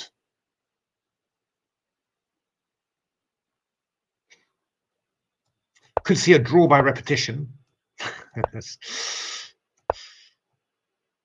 Possible. But yeah, I don't know. Very dangerous. Let's have a look at this game. This is quite a key matchup. So c4 was played to chase away the knight. And oops, good lord, sorry, queen e3, knight c6, queen e6, king g7. Okay, that's not bad in principle. We've oh, good lord, my glasses are dirty. We've got the knight away from that f4 square, but this knight's very stable now. Actually, this has worked quite well. But okay, ooh, that's nasty. That is nasty. I think we're going to have to swap off the queens there with queen f5, yeah, which is not ideal, of course. But that's turned out to be a very good plan. But it cost the white players a huge amount of time there, didn't it? 6 minutes. But that is quite nasty. Only question, I suppose, is whether you could go knight h5. Might be preferable, you know. Hard to say. It could all go horribly wrong like that. Queen f5 played. Yeah, I think that's sensible. I think that's sensible. I think you have to do that. Okay, these kingside pawns are going to be quite dangerous, but you're going to try and cause some problems. And you've got the time to play on as well, so still very tight. So Raiko, well, again, I mean, the white players, they had a bit of a rough patch in the middle, but they've done a pretty decent job of fighting back. You know, it's gonna take some time for the black players. The thing is, the black players are playing quite quickly. That's pretty good somehow. So, oh, that's gone sharp. That's gone very sharp. My goodness. Wow. Oh, good lord. I don't know what's happening there at all. So, I mean, the idea is if rook b2, we take check, and then we can take here simply. And you're not going to make me, at the very least. I mean, rook c1, at the very least. So, the black will probably have probably be doing all right there. But obviously, you'd like to try and keep your knight. So g5 played, indeed. Rook takes, and then king g6 is going to be the move. But okay, this is still tremendously risky.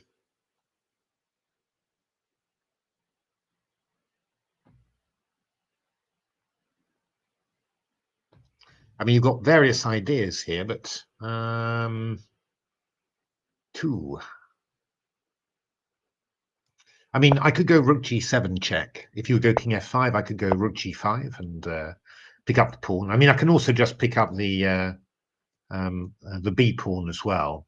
But obviously, you might be thinking of, oh, could I maybe even win? But then we could go king g6. I could just go rook f7 then. That would be that would maybe be an interesting draw. Question is, would I've got any more? I mean, we do have ideas like trying to play h4, takes and then g4, something like that. But we can cover with rook there. And then the question is whether you've got any way of forcing anything through. I wouldn't have thought so. I wouldn't have thought so.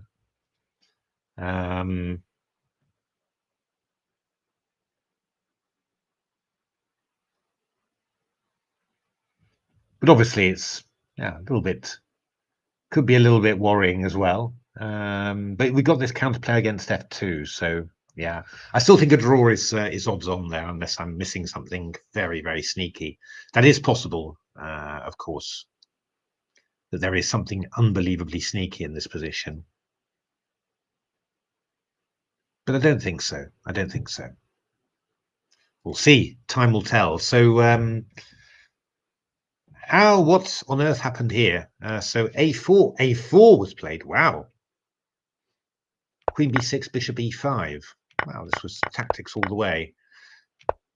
So this is just a bit of a mess, really, isn't it? My goodness. I mean, I think in principle Black's doing very well, but I think it's it's maybe crazy enough to pardon me, to stand a good chance of something or other there. I'll definitely keep an eye on that one. Oh, another pawn has gone. This is really tough for white. Really no pleasure at all in this one. Oh my goodness! So we're sacking masses of pieces now. This is not going to work, right? I mean, I'm just taking on h4 here, aren't I? I think that's what he's done. And now after BC, we go knight f3 check, right? At GF, I just got check. And if king f1, well, maybe it's a draw, I suppose. I'm assuming that that attack is very dangerous there. Not 100% sure about that, by the way, but it's hard to...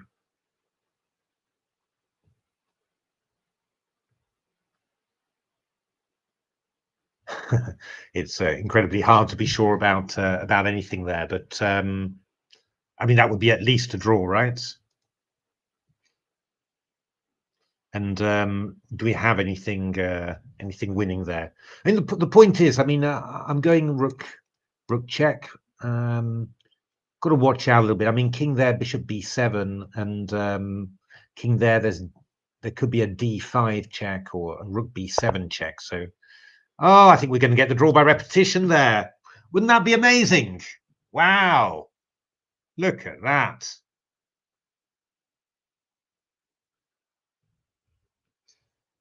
Absolutely amazing. Now, great game. Great game. When you think, Malcolm was saying that that his partner, has been away from chess for a long time, and just playing again somehow. Excellent. Oh, now this is very interesting. The key point is that this is rather nasty for Black, of course, but the clock situation is quite promising for the Black players. So you need to try and keep the game going somehow. It's far from easy, of course. In principle, White's doing this very well, and the technique's good, but yeah. Perhaps the most annoying thing that could happen is rook c7 here, unfortunately.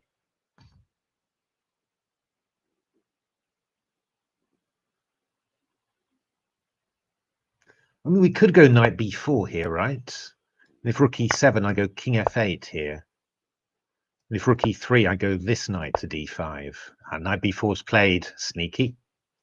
So that's good. Okay, then you're surviving. Then you're surviving still. That's fine.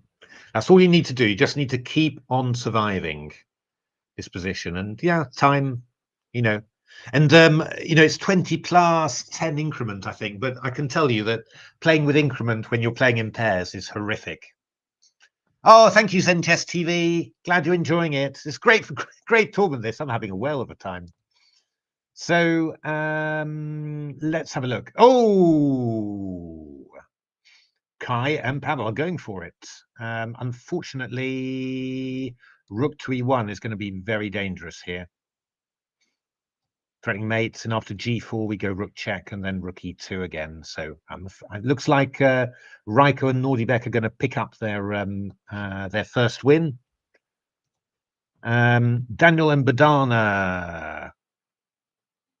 Oh my goodness, they're not just going for equality. They're going for mates.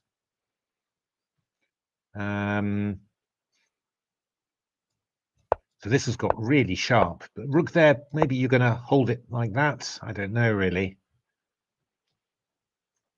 A bit uncomfortable for Black, this one. But I don't see any win, really.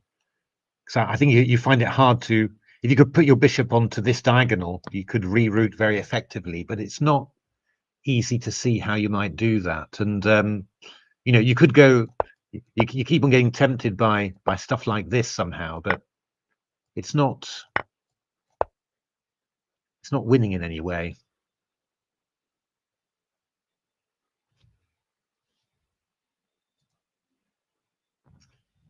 Oh, but Daniel and Sam have got very little time, it must be said. And look how much time Badana and Abhimanyu have.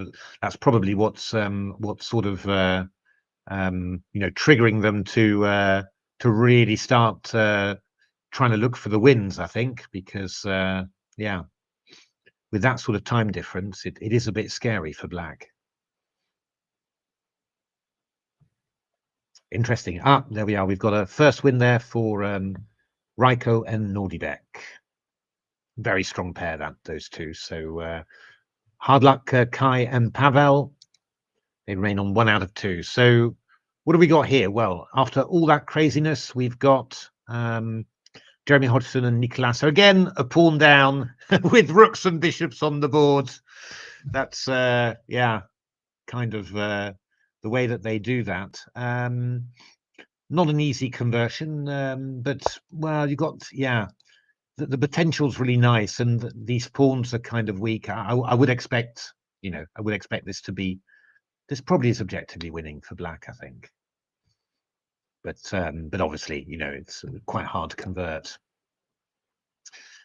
This looks very simple for Black here. Nice and controlled. Yeah, you can expand on 2 sides and just sort of create sort of passes on both sides. That's the beauty of it. So yeah, gonna be very hard for Black here, for White here rather. White can try and mix things up and all that. Maybe a d5 and a king d4. Always get nerves, but in principle, it's looking really good. No, they've gone for it. They have gone for it. And yes, that is conceivably very, very strong. Although I'm not sure. Is it going to be? Maybe we can just. Maybe it's just going to be a draw, right?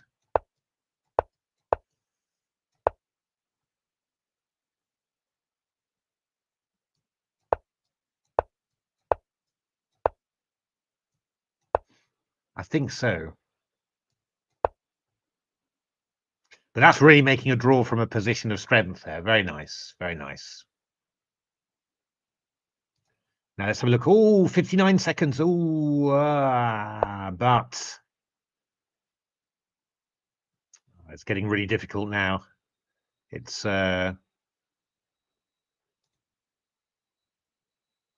rookie 2, rookie 3. Yeah, I mean, to be honest, you've got to say that the Black players have played it brilliantly, but yeah, Supratit and Luke have played a gorgeous game actually. Really deep tactics.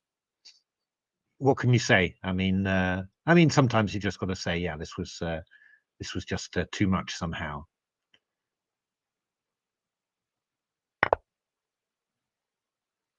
Really tough to hold this one together now. That pawn is going to run. That's always the problem there with outside pass pawns when you've got knights. You have knight and bishop or 2 bishops, then you can always do something. But 2 knights is just really tough. But yeah, great fight all the same. Really great fight. So it looks like Supratit and Luke are going to go on to 2 out of 2 there. That's what it's looking like at the moment. But there's one thing about Ali Reza, he never gives up. So always finding tricks. So they'll have to be careful until the very last moment. How about this one? What? No, I think that must be this must have been agreed a draw. I don't think Bishop C4 was played, allowing mate in 1. I think we had the draw there, and that'll be a draw for Chase Tessima and Malcolm Payne against Yuri Bedin and Nikita Vichugov. A thrilling game, absolutely thrilling game, brilliant. Yeah, just yeah. So G5, King G6. It's all quite smooth now. I mean, at some stage you're just going to play B4 now. Now, in actual fact, now that you've played Rook B2, C takes B4, you can play C3, and then A takes B4, and that's going to be finished in actual fact because it's one of those typical things that the king's too far up, so it can't really stop this, and they're going to come in there after. I think that's going to be very good.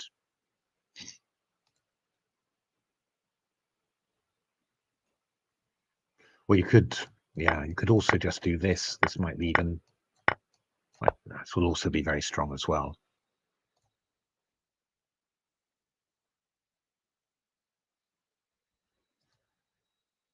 So yeah, this one I think was a draw. And whoa, good Lord. Wow. I mean,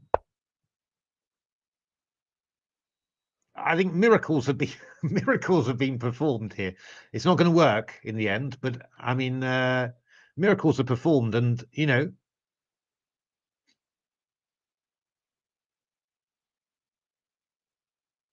you're going to have at least one more tricky threat to deal with, I think, before the end. I think that's you can promise this somehow. So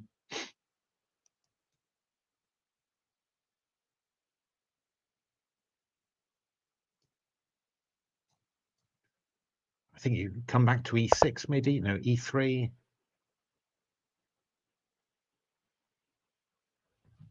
Yeah.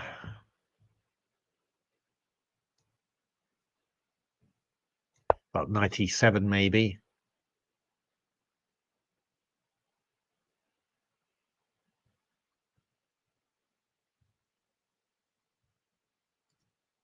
I think 97 has to be played.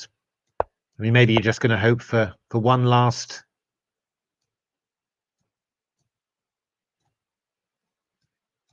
bit of carelessness like that. E2 and you can't stop us queening, something like that maybe. But so this was indeed a draw between. I think that last move was not played. How about this one? This is, yeah, this b3 pawn is in a lot of trouble now. I think black's odds on to win this one, so that's going to be an important game there. Oh, it wasn't taken. Okay, yeah, it's tough position now, because we're going to. He takes d4. Yeah, I think we're just gonna hold it like that, and then it's just going to be very difficult for white to even move somehow. Let's have a look. Knight d3, king f1. Yeah. They just didn't quite manage to get the Luke and Supratit, sort of short enough on time somehow. It was close, It was really close, but I'm sure Ali Razor, sort of trying to think, can I somehow, get rid of these pawns somehow, but it would be an enormous ask to be able to do so. Epic game, yeah. So Luke and Supratit beat Natasha and Ali Razor, but really epic game, I have to say. Well played both. I think you just got to say that that this team played beautifully, but yeah, incredible inventiveness from the black side as well to keep all this going. Must have been well. You can see how little time they had in the end. Very stressful. So it looks like Coleman and Gawain are going to repair their first round loss and get a win there. And it looks like this is looking. It's just very difficult for white. I think but okay, it's not finished yet. I mean, every time I keep on thinking, oh, you're gonna lose a couple of your pawns, but it's not so clear somehow. So yeah. Well, I mean, Jeremy and Nicholas fought very hard in the first game, and so yeah, just oh wow. So what happened there? That's g4, rook a5, rook a1.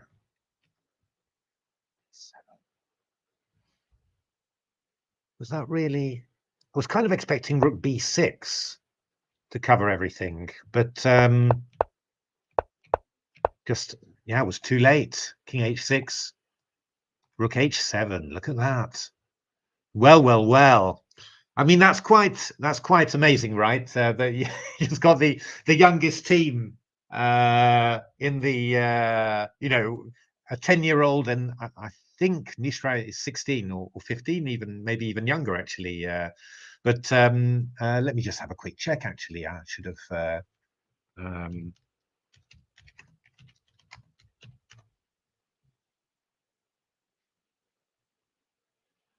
He is born in 2009, so he is. Oh, good lord, he's all of 16 now. But I mean, they just swapped off the queens and then won the position without queens somehow. Really very impressive. And I'm sure that Badana was incredibly happy when the queens came off, and yeah, just the sort of position that she plays all the time. As said, that just very unusual type of style for a 10-year-old. Quite extraordinary in actual fact.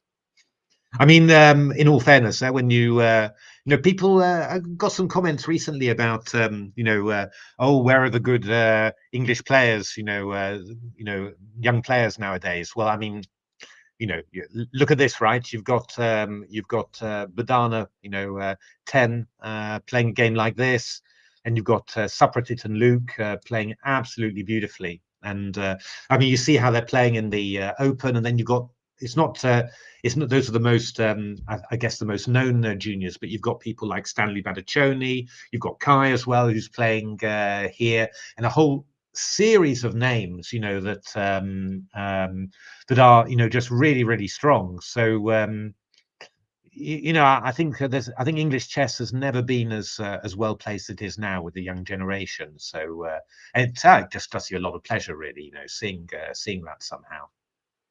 So Colm, Gawain and Colm beat Mickey and Chris there. I think it was just the wrong type of opening for Chris and Mickey, really, and it just wasn't really what just didn't suit them particularly, and just got very difficult to do anything. But smooth performance from Colm and Gawain, experienced pair. I think they've played together quite a bit before, and did that very well.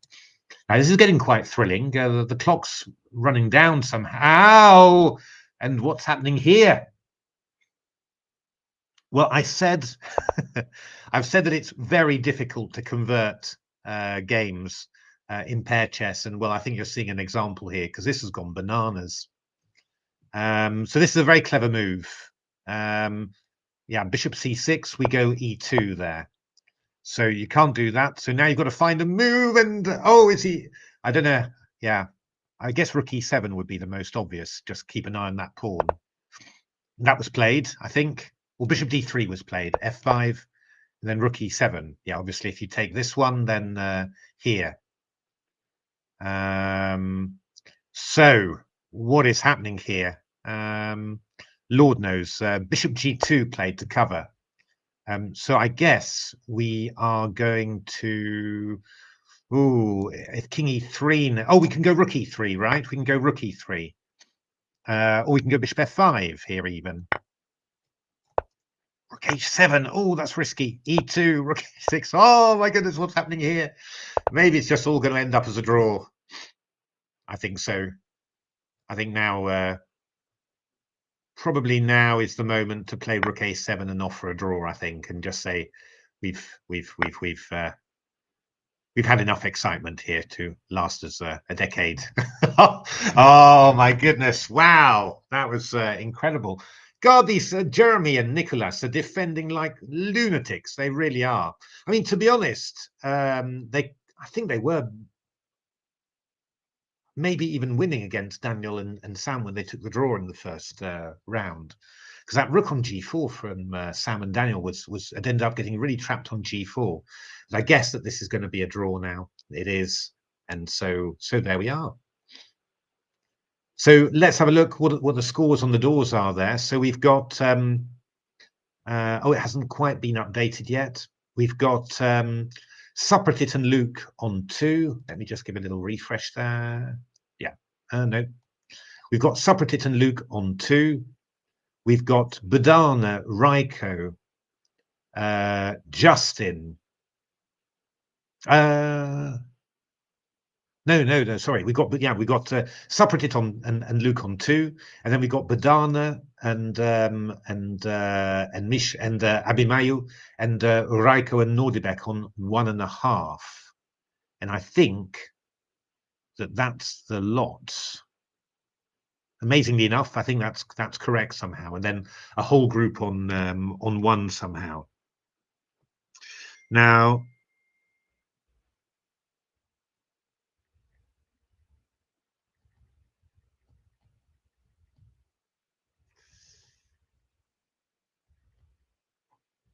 so that's really, really good. So I'm just doing a little bit of social media there. So yeah, let's just refresh and hopefully we'll get all of the scores there. Yeah, no, still hasn't been updated, but that'll be there. So let's have a look. When does the third round start? 17 minutes, no rest for the wicked. So I'm not going to leave there. I'm just going to keep looking. And yeah, I mean, this probably, I think, the game of the round. I mean, I have to say that in terms of quality, you're looking at this game here was super, really great game. And I think that also Badana and Abimayu, you know, really, really excellent games. Those. This one was gets the time scramble finish prize, but this one was quite gorgeous. I mean, let's just run through that one for a bit of fun.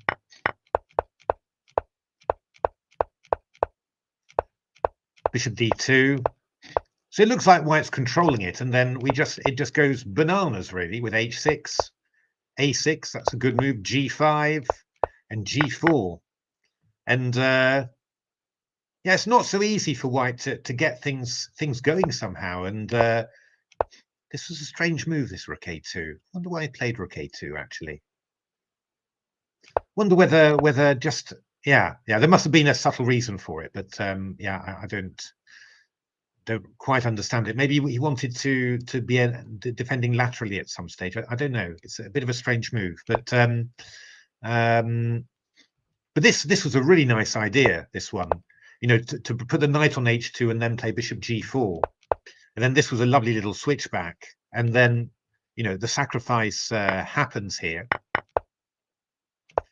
Everything gets opened. And what I really liked was, you know, you could just take the draw by a repetition there.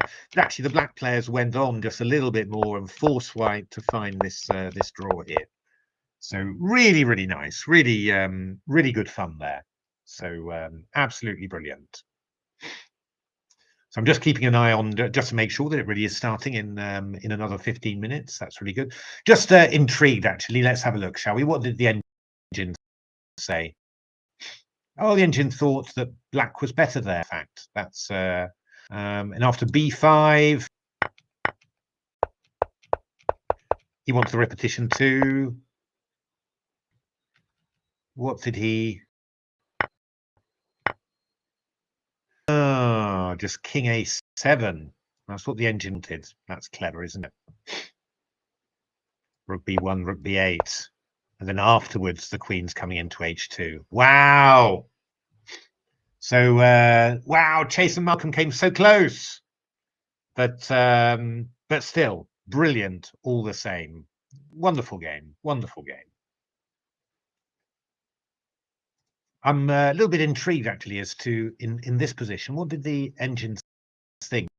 Because I thought this was, well, the engines were sort of a nice advantage for white, but f7. To see, I was thinking of rook b6, but this is, yeah. Then they think that, I think in general that white's just got an advantage in this position. We can take this pawn and then keep on milking it. I mean, it's true actually, right? I mean, you want to play the move h3, and then it just occurs to me now, you want to play bishop takes b7, c8 to f5. It's not so much about winning that pawn, it's about coming around here. So yeah, that would have been quite tricky for black to deal with. But I think, you know, putting the rook on b6 early and trying to get the knight, maybe get the king out of the way, abandon the h pawn and run for the hills would have been a good idea there, a good practical idea. Yeah, and then I think we also have to point out this one, which was a lovely little tactic, really nice tactic, because I was only really looking at sacrificing on g6, and of course, you know, this doesn't work at all because the king just escapes. But now it's this excellent vision somehow, taking on f7 with the rook. So you bring the rook in to block the escape square, and now you take on there and give a check. And so the king can't escape, and then the only way would be forwards.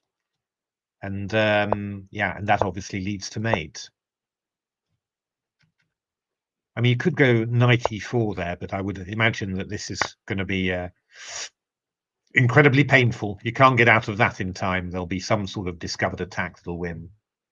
So I mean, that was a gorgeous combination. But I mean, the black players put up a huge fight there, and I think you know, white players did very, very well to convert there. So really, very, very impressive indeed.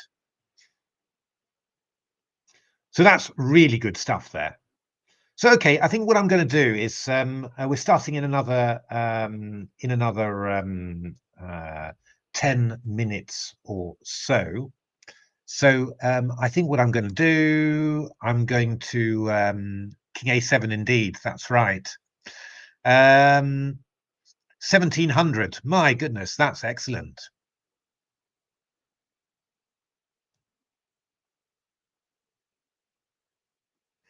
Confer on moves. They make alternate moves, and they can have timeouts from 2 timeouts in the game to confer.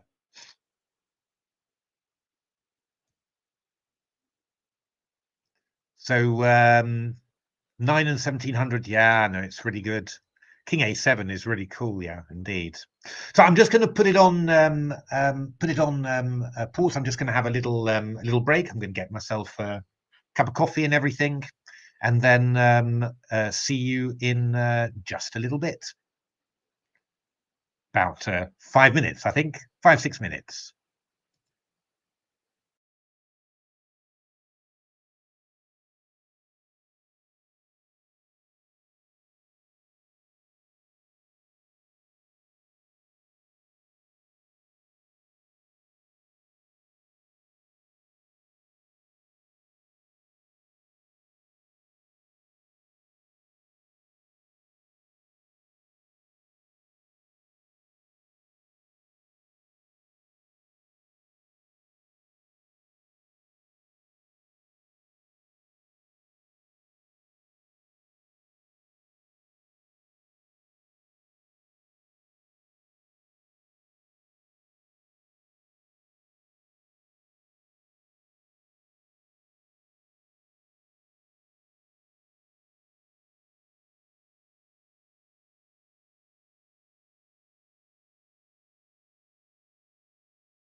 Okay, we are back, I think. Looks like. Great. Oof. Let me just get everything back. So I'm trying to deal with a chess base that keeps on crashing somehow. Oh, dear me. There we are. So we have got the final rounds, and the scores on the doors are, amazingly enough, Supratit and Luke are the only on 2. Then we've got Badana, Raiko on 1.5. And a whole group of players, Coleman, Gawain, Kai and Pavel, Justin and Lanier, Jeremy and Nicholas and Natasha and Ali Razor on 1, and then a few people on 1/2 out of 2. What's nice is that nobody has got 0 points. That's really cool. So what have we got today? Well, the big matchup at the top is Raiko and Nordibek against Supratit and Luke. Probably, arguably, the strongest 2 combinations. Although Badana and Abimayu would definitely give them a run for their money. They're playing against Justin Batsy and Lanier Dominguez, very strong pair as well. Coleman and Gawain take on Kai and Pavel. That's quite nicely matched, I think. This also nice matchup, Jeremy and Nicholas against Natasha and Ali Razor.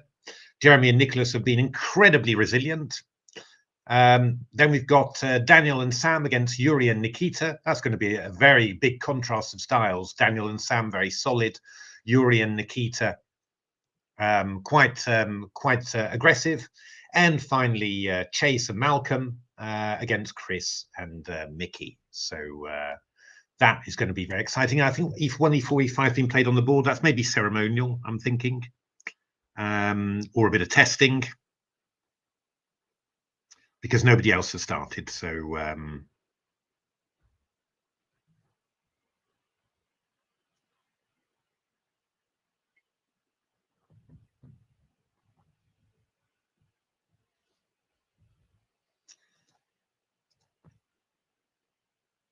yeah, it's funny. People asked whether Jeremy Hodgson is related to Julian Hodgson, and indeed that is true. So I think Jeremy is Julian's younger brother, but quite different in style. I mean, Jules was just credible attacking player, non-stop risk, and Jeremy's much more solid and yeah, and all of that. So it's quite funny to see the contrast. Oh, this is quite nice, really, because both Supratit and Luke are King's Indian players. So this opening is made for them somehow. So they might end up fighting, of course, as to the exact system, but that they play. But this is yeah, this is quite interesting. Oh, mainline. Are we going to have a mainline theoretical classical? I'm not sure. No, I think Supratit normally plays with knight bd7. I think he normally does. I've taken on d4. I've seen this from Supratit as well. Oh yeah, of course he played against Shreyas earlier in the London Open Classic, but did not get a good position. So that's interesting. I imagine that that people have noticed that, and we'll see how that all goes. Hey, the Belgrade! Woo! That's trying to confuse the kids. I actually have in my time I've done a vast amount of work on the Belgrade. The reason is that I just got interested in it, and then a club colleague of mine at Amersfoort was looking for something to play. So I said, well, why not do the Belgrade? And then we just ended up looking at it even more as he played his game. So got lots of analysis on there. It's not very good. But the thing that attracted me the most about it was when I was a boy, back in the 1980s, there was a book by Tim Harding, I believe, about various openings, 4 knights, that sort of thing, and this position cropped up. C6 takes. How was it? Was it takes there? I think it was there. That's right. And Bishop G7 now. And I remember still have this diagram in my head, and I just thought, oh wow, what an opening! So I've always thought it was an absolutely amazing opening somehow, even though there are countless ways to equalize against it. but there's also plenty of tricks. So this is quite interesting. I wonder whether Badana's ever seen this. D6, that's incredibly sensible, I think. So yeah, but interesting, confusing little choice there. So what have we got here? This Coleman Gawain. We've got some sort of Gawain system, I think, where you give up the bishop pair, but somehow you've got that extra time that makes it hard for white to develop. I mean, Gawain's written lots of books, lots of courses. Coffee House Chess Repertoire is an excellent one. It's just a link, the live chess link. I think you can just open it just like that. I don't think it's closed or anything. It's not an official Lichess link, it's a community link in Lichess, but I think it's open to everyone. I don't think it would be open just for me. Oh, okay, we've got a bit of a Varetti there. So very solid stuff. The reason I was saying ooh was I was just wondering about d4, but that looks all right. I think we're forking and probably getting away with that. Yeah, we'll probably be all right. Maybe, possibly.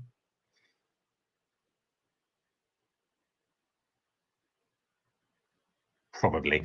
The reason I was just wondering about trying to trap the knight on the way out, but I imagine that that's not going to work. We'll do something somehow. So that must be fine. So this is quite a well-known position. I think it's in that same Reti course. So Queen B8 played, threatening D4, and now white can play either D3 or can also play D4. I played D4 a number of times, I have to say, and it wasn't great. I won through in the end, but yeah, and yet it was quite nice too. So interesting. Here we are. We've got Daniel's system. I said that that he liked Englishes with a knight c3, bishop g2, and playing the Botvinnik system. I actually prepared the Botvinnik system when I played with him in the Pro Biz in 2013. I prepared it quite a bit somehow so that we'd be on the same wavelength, and it's pretty good. Not bad at all. There's a good book by it recently called The Iron English, by Simon Williams, who's played it a lot, and Richard Palliser, very good author. And yeah, they did a great job on that as well. And then we've got Chase Tessema against Malcolm Payne, and Malcolm Payne rather against Chris Clark, Michael Adams.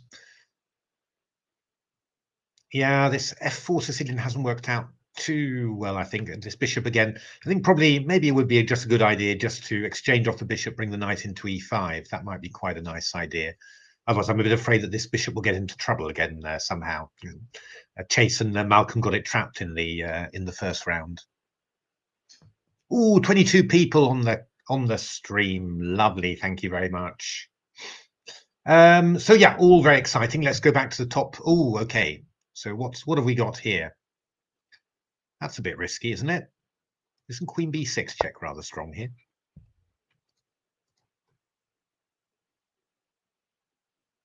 I mean, there are some lines where you can do this, but I don't know. Is there a master's database here?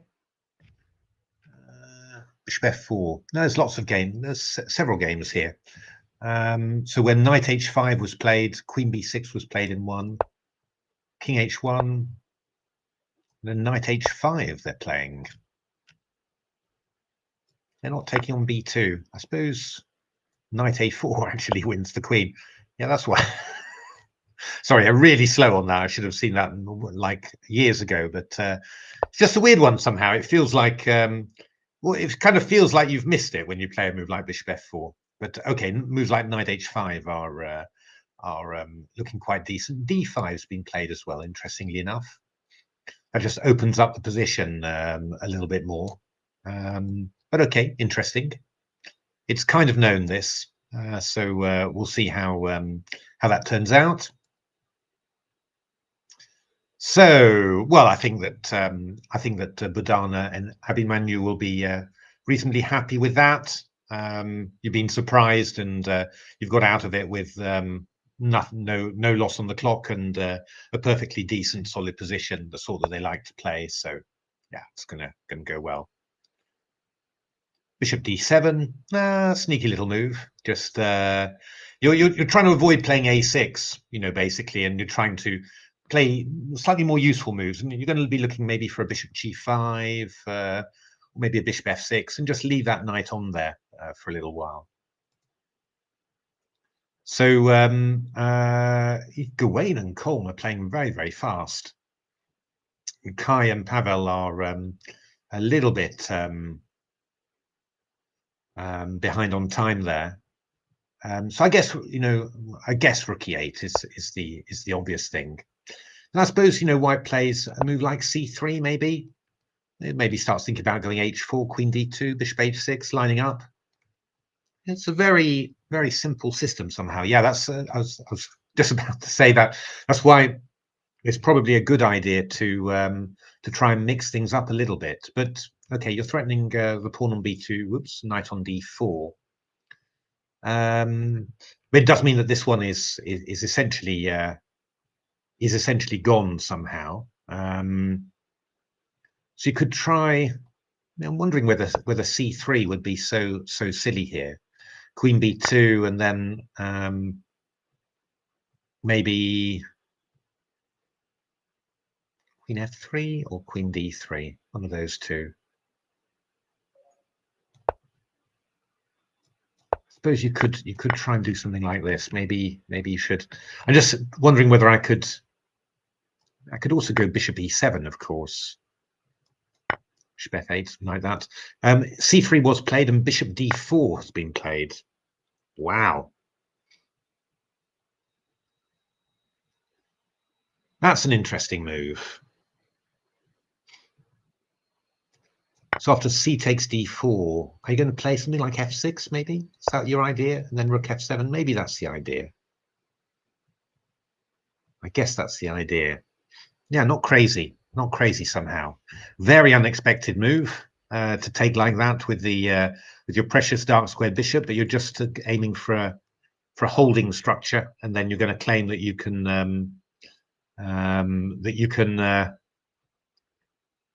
just start winning the pawns. It's maybe quite strong.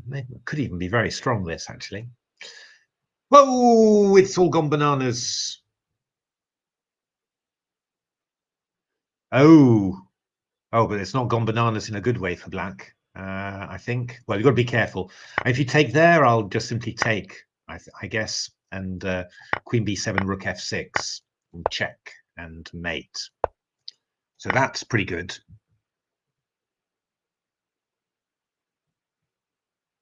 Oh yeah, thank you. Yes, Sudash Sharangan. It's indeed, yeah, Issa Craft. Yeah, you were quicker than me. I'm sorry about that. It's yes, that's good. Thanks for answering that question, Issa Craft. It's players alternating. So queen b7. But I fear that there's something nasty could happen here, because we're probably going to just play knight b. Oh, Oof, how is that going to go? So I mean, first of all, e takes d. Queen b7 has been played, so now we have to decide on a move. Probably this would be a good timeout decision if you're the strong player and you've got a particular idea in mind. I mean, rook f6. That's the way to do it. I reckon Ali Razor did that, possibly, or did Natasha go for it? Well, actually, both are possible then. So gf6, queen g4, king h8, and now knight e4, maybe, I guess. I mean, yeah, knight b5 is also interesting, but knight e4 is quite fun. So, yeah, this is fraught with danger for black. Absolutely fraught with danger. So, I mean, we've got knight takes c5 and rook c5. Well, I mean, let's start with the beginning. D takes c3. We've got bishop f6 check. That's brilliant.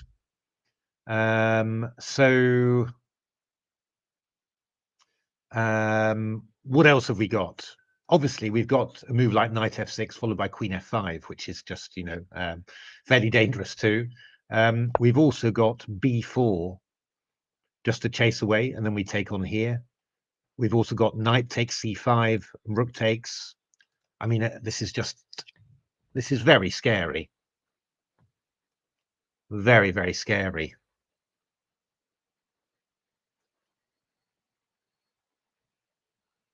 I mean, the big problem is I mean, in which universe is black going to be able to resolve this this pawn, you know, by moving it or whatever?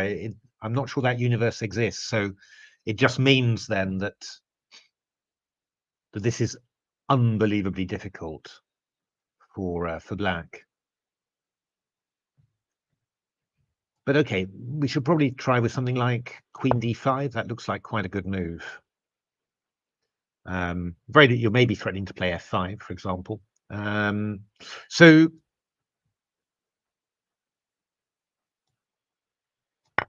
I mean, knight f6 would be the... Oh, rook g8 has been played.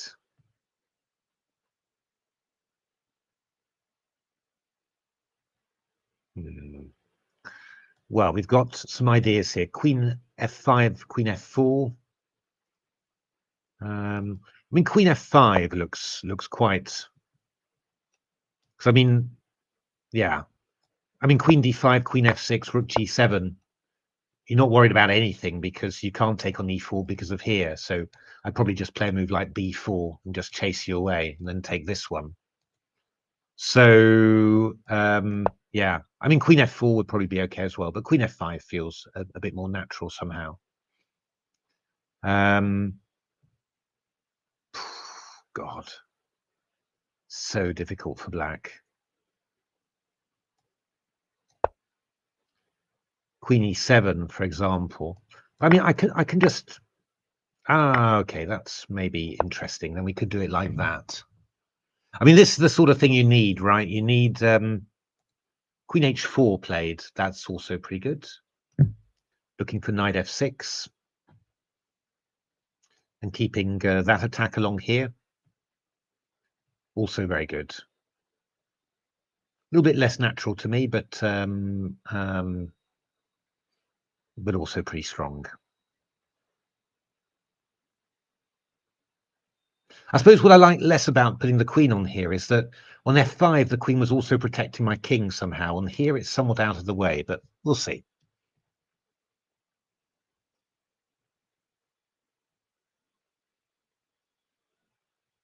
Yeah, I don't really like the stonewall with white.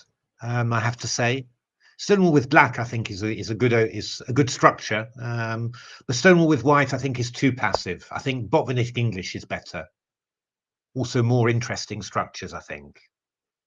So that was definitely the one I'd recommend. Oh, actually, well, there's some loose stuff now. If I go knight f6, h6, this one is loose.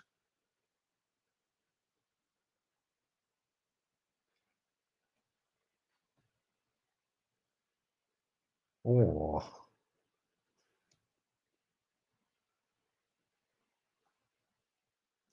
Love to do something like knight g4, for example. Threatening knight h6, maybe rook d6. And then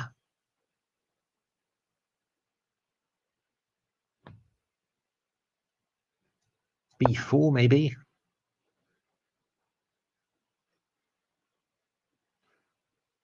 Hard to believe you can really survive this, but it's, yeah, I mean, there's tactics. But that knight f6 played, that's a good move. So h6 will be, I think, more or less forced. And now, I mean, there's even e takes d4 followed by d5, right? That's also possible as well. I was going to say far from stupid, actually. I think, isn't this just totally winning? E takes d4. Then I played d5.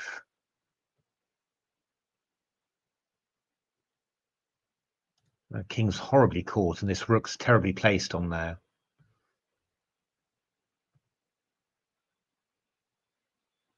I mean, that's certainly not a bad way to certainly not a bad way to play. Quite easy as well. Let's have a look. Sorry, I've got carried away here. So Daniel against Sam. Well, they've definitely managed to shake up this structure of white, but it's interesting. I suppose rook e1 is happening here. Then presumably Nikita and Yuri are going to play bishop f8 somehow, I guess.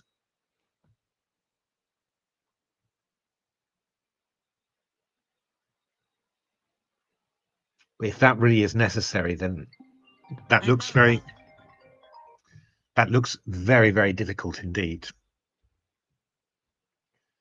So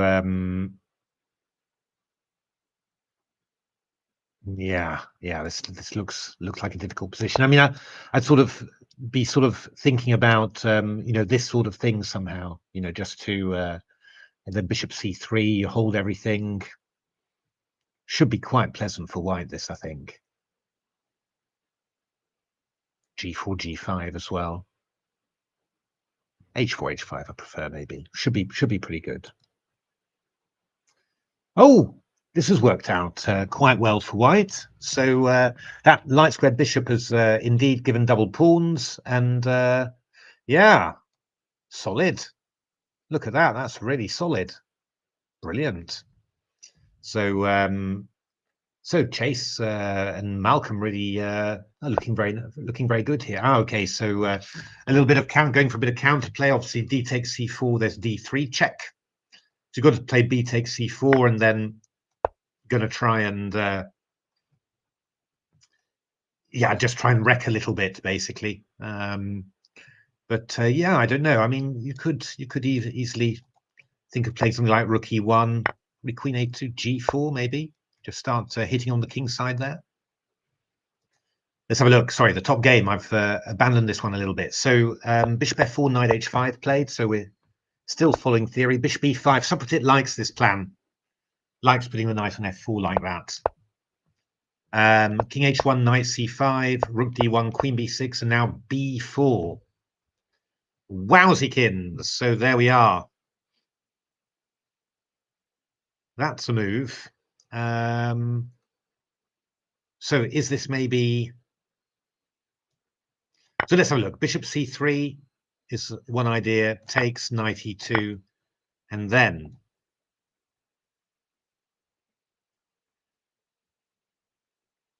Well, yeah, the problem is maybe you just maybe you just retreat with queen d2, and then you've just got everything in the world that you could possibly dream of. Oh, I think b4 was a blunder. I think b4 was a blunder.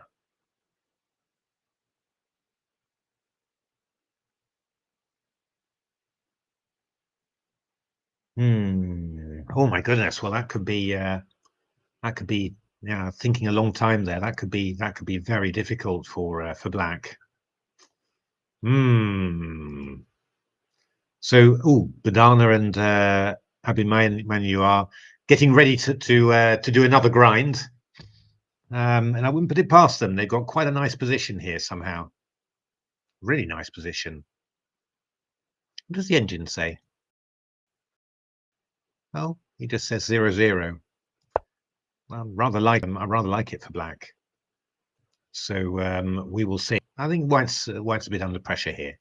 So Colm and Gawain here against Kai and Pavel. So black's just playing it super tight at the back. And I mean, black's idea is simply if he can get a bishop onto here and here, then this pawn is doomed. I mean, he'd really like to do that, keeping a pair of rooks on, ideally.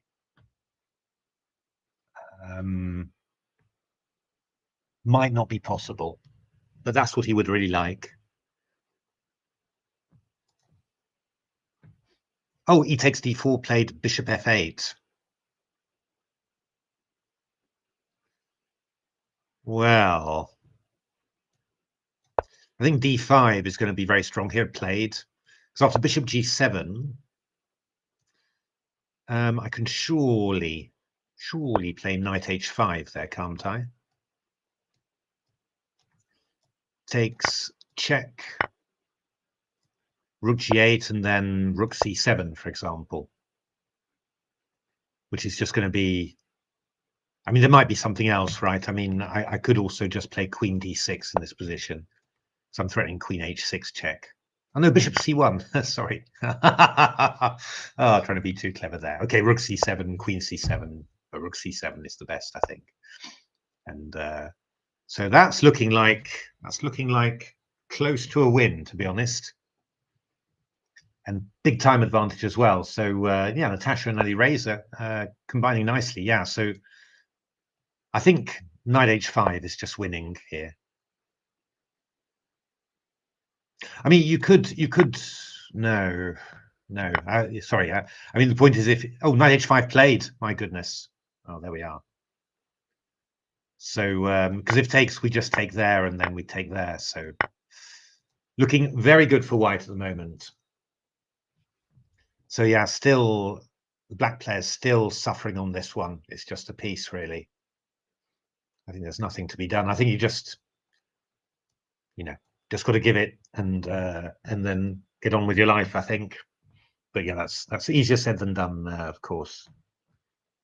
I don't know what they missed somehow. Maybe just that move b4. Maybe it's as simple as that. So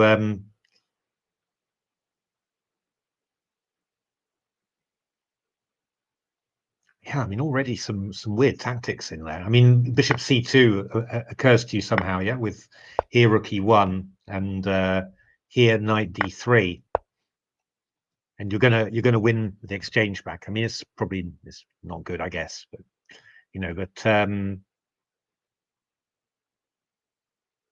it's just, for example, g3. You could go here, takes and here, and you're forking these two somehow. But yeah, okay, bishop d1. Yeah, it's just there just seems to be. It feels like there's. I mean, if I was white, I'd be feeling rather uncomfortable here. And the engine said 0 zeros, but yeah, don't like it at all. So rook a7. Yeah, I think I expect that the white players will be able to hold this somehow. But it's white that's got to be careful with that weak pawn there. Bishop b2 played. Now queen d8 going to be played. Rook g8. Yeah, and as I said, rook c7 is the very best, I think.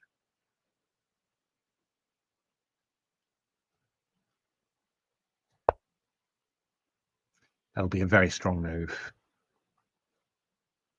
They've got plenty of time for it, so you would expect a move like that to be found. Yeah, played. So this is going to be, I mean, I'm just hitting a lot of pawns, really. You can vaguely survive a little bit, but yeah, this is very, very good for white.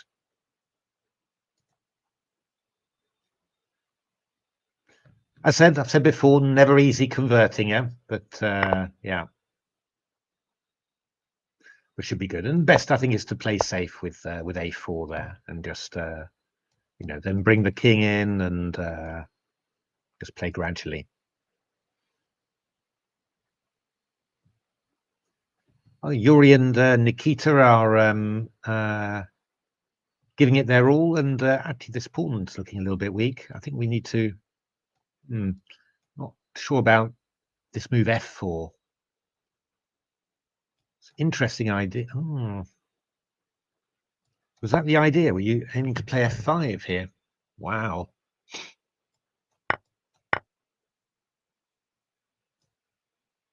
It's so risky.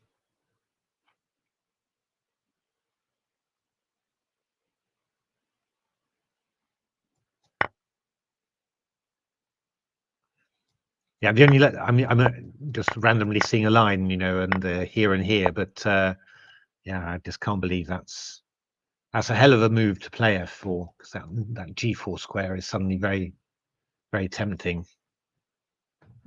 Yeah, the black players have organized themselves quite well here.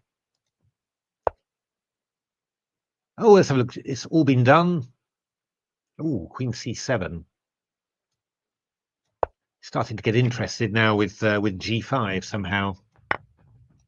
We can't go. Well, you could. I mean, actually, you could actually take there. Takes, check. Is a draw. I don't think we have more than that. But that would even that's possible already. And I mean, you might be able to just simply do something else, like Queen G4 or whatever, you know, and then just prepare to move your rook away and then win this bishop. It's a bit sort of desperate times for black, I feel.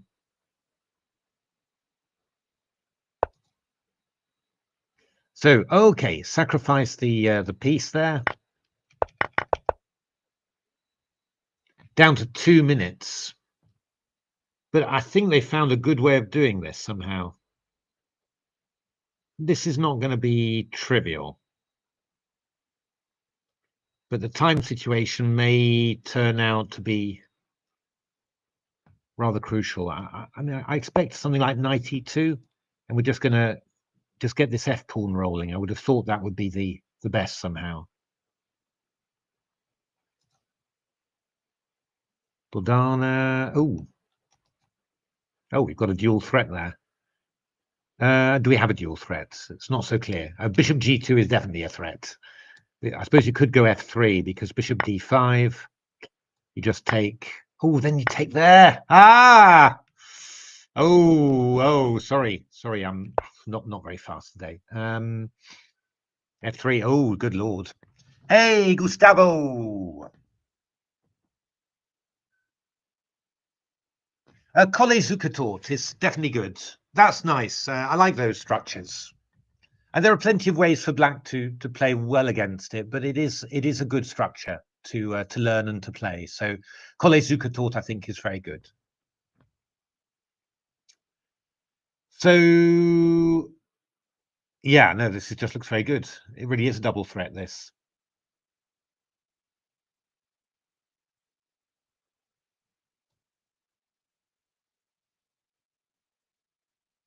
Yeah, it looks like I think it's working simply. So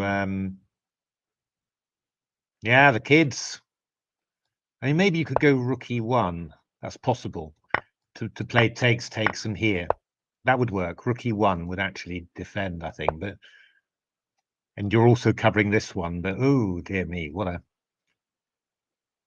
mess. Bishop c4 played.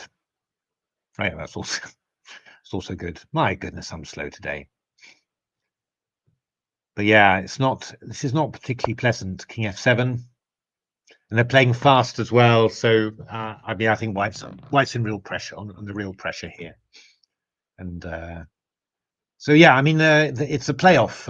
Oh, that would be great. It would be a playoff if Budana and Abhimanyu win. Then they get to 2.5, and if Raiko and Nordebek win, then they get to 2.5. And then Raiko would play a blitz game against Budana. It's interesting because Raiko's a fine blitz player, but yeah, Budana's extremely good as well. She won we saw her win the British the UK Open Blitz Championship for women, age 10 with 13 out of 15, and she was incredible. Okay, so we've got this. Well, actually, 1, 2, 3, 4, 5, 6. So they've Coleman and Gawain have managed to win a pawn there. So they'll lose the d5 pawn, but yeah, played well in actual fact, because that could have easily gone wrong, horribly wrong somehow. But I think they're just defending this absolutely fine now. So probably if anyone's got to be careful, it's white. You could imagine black winning the pawn and then maybe getting some pressure. This bishop's particularly bad, but no, it should be very good. Oh God, they've got everything. They've got the whole world there. So a4 was played. This is good technique. Got plenty of time as well. Bishop e5, knight e6 played. Oh, that pawn's dropping. Knight f4 back, very nice. That's good technique, as you'd expect. And we're going to be playing rook h5 and trying to swap off the rooks there. So, yeah, it's very nice, really. I mean, you just sort of cover everything that way, really. I mean, these guys, Jeremy and Nicolas, held 2 endgames a pawn down, but 2 pawns down might be a bit much. Very good move, rook h5.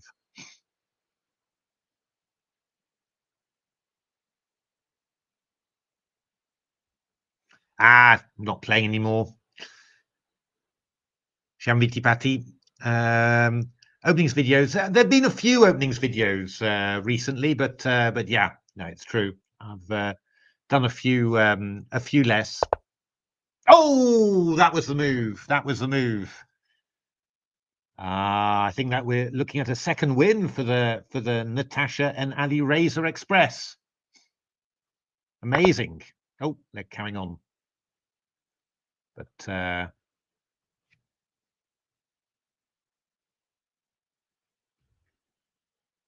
I think that's going to be 1-0 quite soon. Knight c6 would be very nice here, threatening that, and also this as well.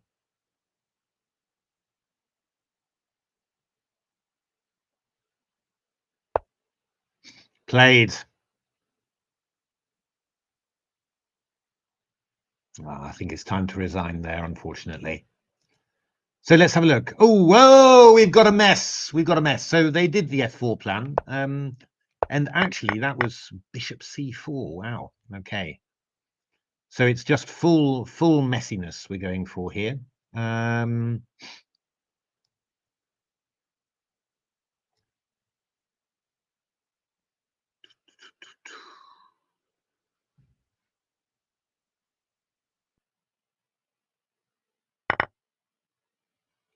Bishop c4, queen. 1, 2, 3, 4, 5, 6. 1, 2, 3. He's got two pawns. Two pawns.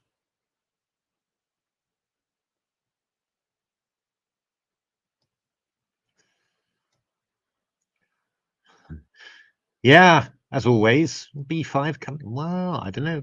I mean, queen g3 is natural, but then we go king h8. Got these two guys. We can go rook c1. I guess I go something like queen b2. Queen d2, maybe. I'm not sure. Maybe queen d2.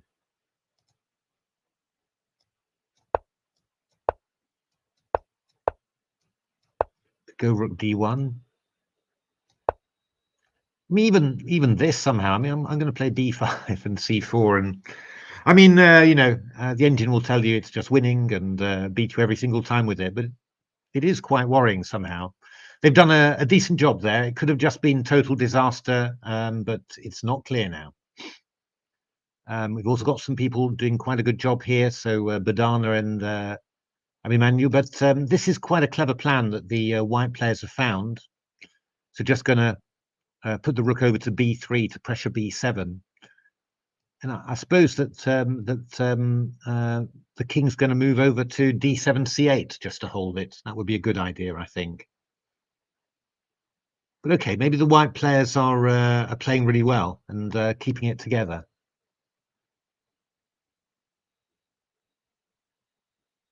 That was not easy. So that's looking pretty good. How about this one? I think this one's just going to end up as a draw, basically. I think you are going to win that pawn, but then you will get the pawn to b6 eventually.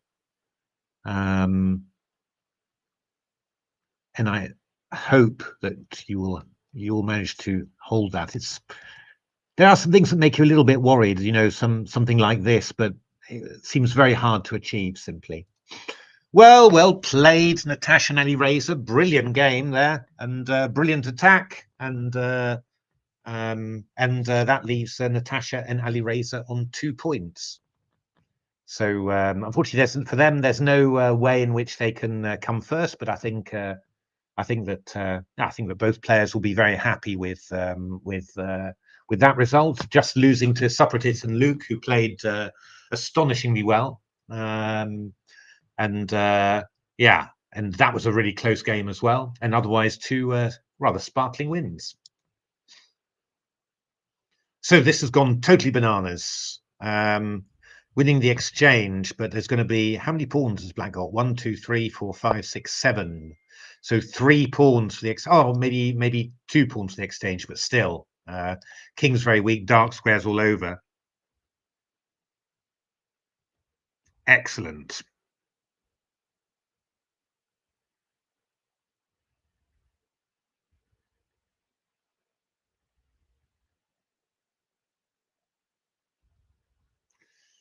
Oh, just replying to a message there on social media. Yay! So this is, oh yeah, this is really nasty for white. You're not actually even getting that pawn, are you? So okay. Oh, rook h5 and g5. Yes, indeed. So this bishop is in trouble. It can come out to e1. It can do that, but we are slightly worried. Well, I didn't see a mate. I didn't actually see a mate. That might just be my general slowness today rather than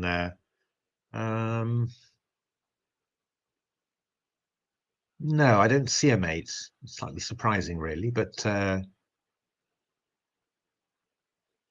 general law of chess is that Mickey always survives. But I mean, it's even moves like g6 here somehow are quite worrying. Bishop g5, queen somewhere. Okay. You somehow keep it together somehow, but yeah, obviously going to be very worrying. It's going to get tense. So let's have a look. Yes, this has gone exactly as I predicted. Yeah, tricky. That dark squared bishop is doing an astonishing job keeping everything together. I mean, you wonder whether you could possibly play a move like knight f4 and then try and you'll be hoping for some sort of sacrifices or further attacks with the knight. That would be probably the best thing, I think. And yeah, the question is whether you can find some miraculous way to keep things together somehow. It's not going to be easy. Not going to be easy. So yeah, this is just. I mean, the time situation is going to make it a bit tricky. These are tricky to play somehow, and yeah, I mean, neither of these players are of these black players are the sort of player who's inclined to give a draw. Badana certainly not. We know her very well, and yeah, and Emmanuel also not. So this is going to be a bit of suffering somehow, I think. B6, yeah.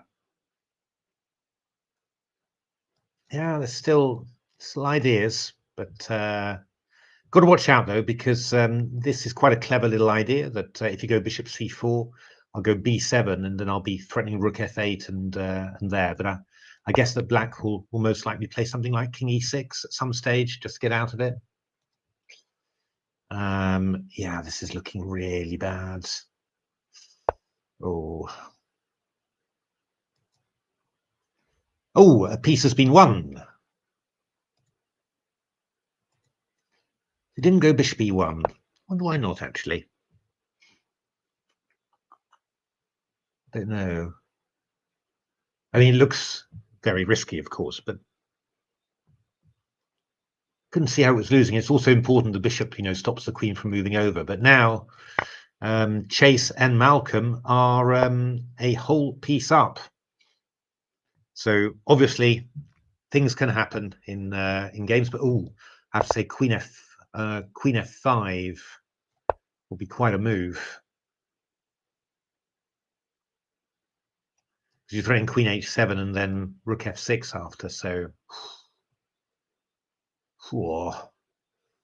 it's a bit. It's all a bit scary.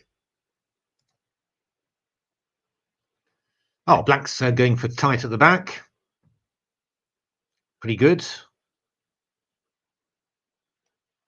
Now you just need a little bit of time just to get those rolling, and white might start getting worried. I wonder whether if I was a white player, maybe I'd think about just playing a4 here, just to make sure that this one doesn't just escape quickly.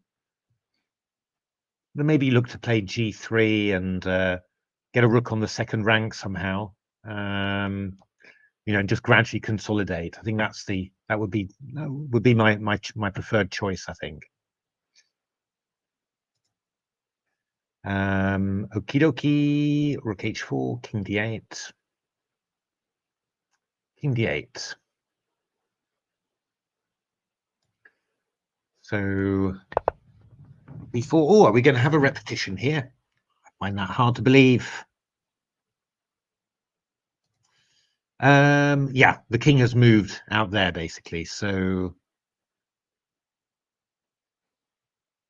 now this might be getting a little bit tricky here because we're going to have bishop c4.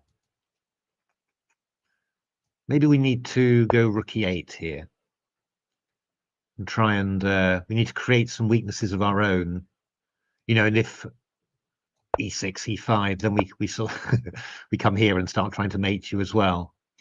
I think we need to. Oh, rook b8. I don't. Rook b8 was no. So it hasn't been played yet. I think rook e8 is maybe bishop c4, rook e7, bishop f1. Oh no, sorry, the rook's on b1, not on b2. Oh, he's played rook b2 now. Okay. Oh, I think rook b8 was. I think rook e8 would have been better rather than. I think you need to force those. I mean, I'd expect rather e5, but then you can sort of, you know, start thinking about. Oh, but you can go rook b6. But maybe I could just go rook e8 now. I think that's maybe Gawain putting that one in. But you know, maybe after e5, you can just sort of go bishop g7 and rook f8, and just, you know, really try and get at that king and get something in return. So bishop c4 played. Okay, this is going to get a bit scary now. Takes and then bishop f1, and I think you're going to have to come round to h2. Or are you? Did you play b7? Looks stupid, but I'm not getting mated, am I?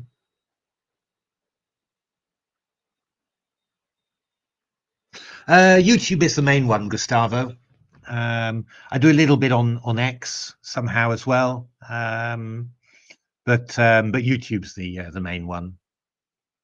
So yeah, I mean, I'm not a full-time chess player. I've got a full-time job, so just I just pick one and just try and do some nice stuff.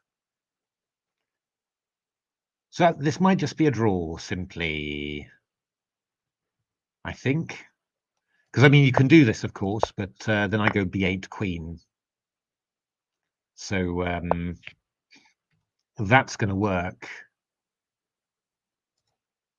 Oh, he's gone rook e1.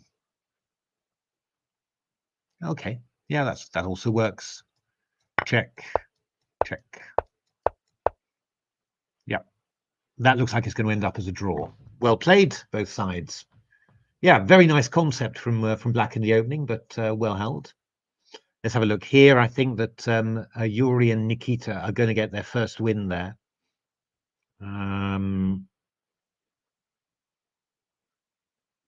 Massive position there.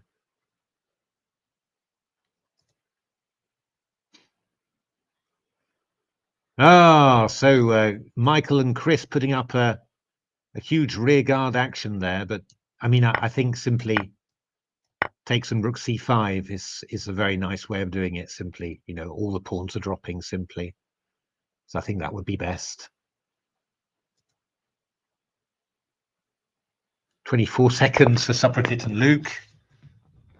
Okay. Oh, they're giving up a rook now.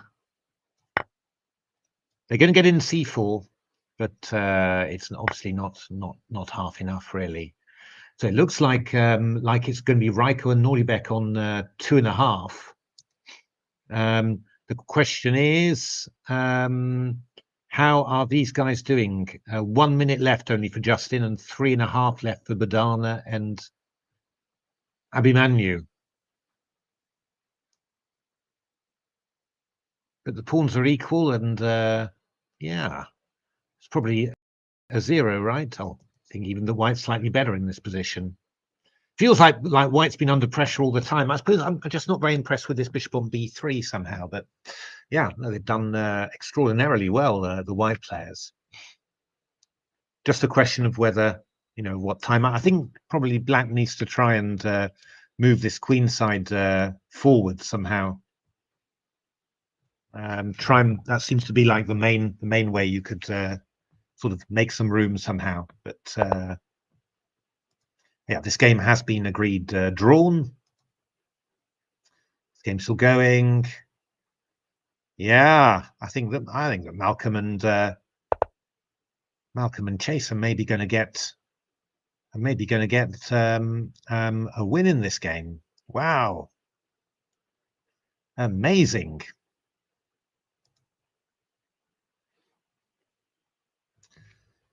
So yeah, that's the idea of this is the rook e7. We can play c4 and block. I mean, and if bishop d1, we'd probably start claiming we can go bishop f6, something like that. So that's the whole idea. This is a very sensible move, and I think you're going to look to go bishop d1 to h5 could be one possibility, or maybe bishop c2 takes h7.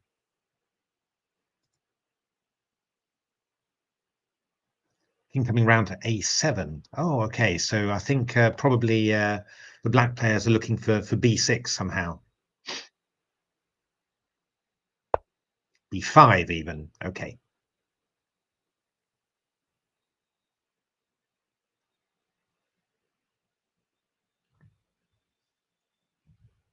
I mean, they're playing for the win. So I mean, that's what can you say? This is just. I think it doesn't look amazingly good, right? I guess we take. I'm not quite sure how they want to take here. Maybe they want to do that, and to b4 we'd have rook d5. So maybe that's what they want to do. I'm not sure the king's getting out very easily somehow. King there would be nicer, but okay, we take on there. I guess that's what what they're going for. It's an attempt. Oh, okay, b4.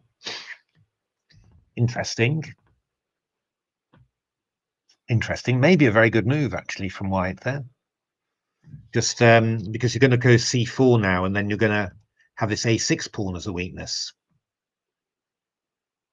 Well, time's going down.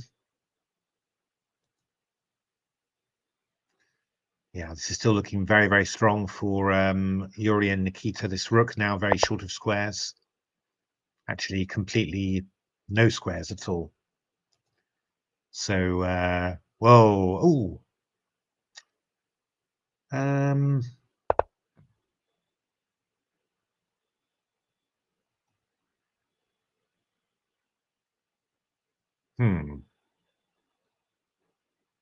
My goodness me. Oh, yeah, no, it should be all right, I guess. Yeah. Here we go, c6, king c3, king g5, king b2. That should all be winning, of course.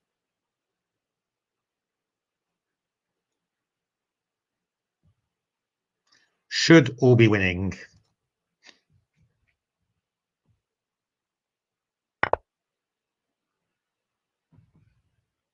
No, it's not. All of a sudden, I was thinking, what? But no, it's not going to work. And well, that looks like Raiko and Nordibek will be the first on 2.5. So now it's a question of whether Badana and Abhimanyu can do the same.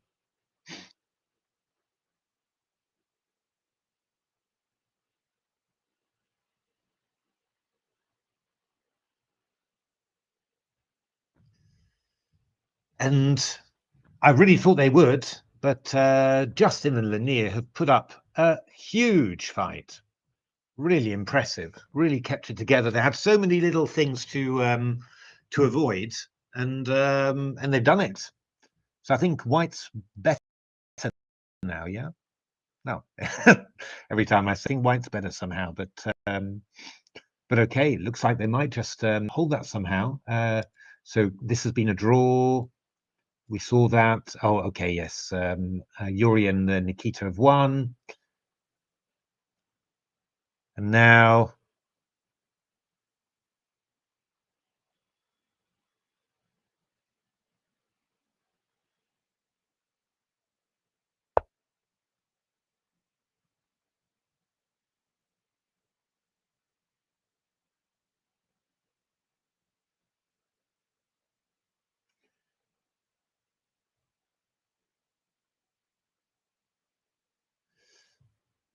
Well, yeah, it's an amazing job here, I have to say, from the defensive sides. But I'm afraid that it is going to be in vain. Now you mustn't go c8 because otherwise the black king is going to get there in time. But you go c5 and c6, and then you push the h pawn after.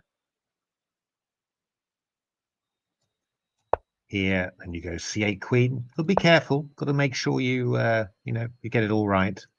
But now the pawn is just too far. Incredible to win by one tempo after that. It was so good. But that's nerves for you. That's nerves for you.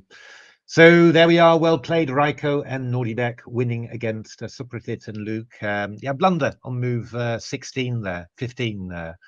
Just allowing b4 was, I guess, the key to that. And I think Supratit now has got to go, and at 4 o'clock he's got his last game in the Open. So my goodness me. So Badana and Abhimanyu are now playing to try and win this, and yeah, not going to be easy. I'm not going to lie, but this is kind of required for to share first in this tournament, and yeah, I mean the white players, very experienced pair, or very experienced Pro Biz player, Justin Bapsi, and yeah, I think the white players are gonna hold this, to be honest. Or has that rook e2 here? Oh my goodness! Oh my goodness me!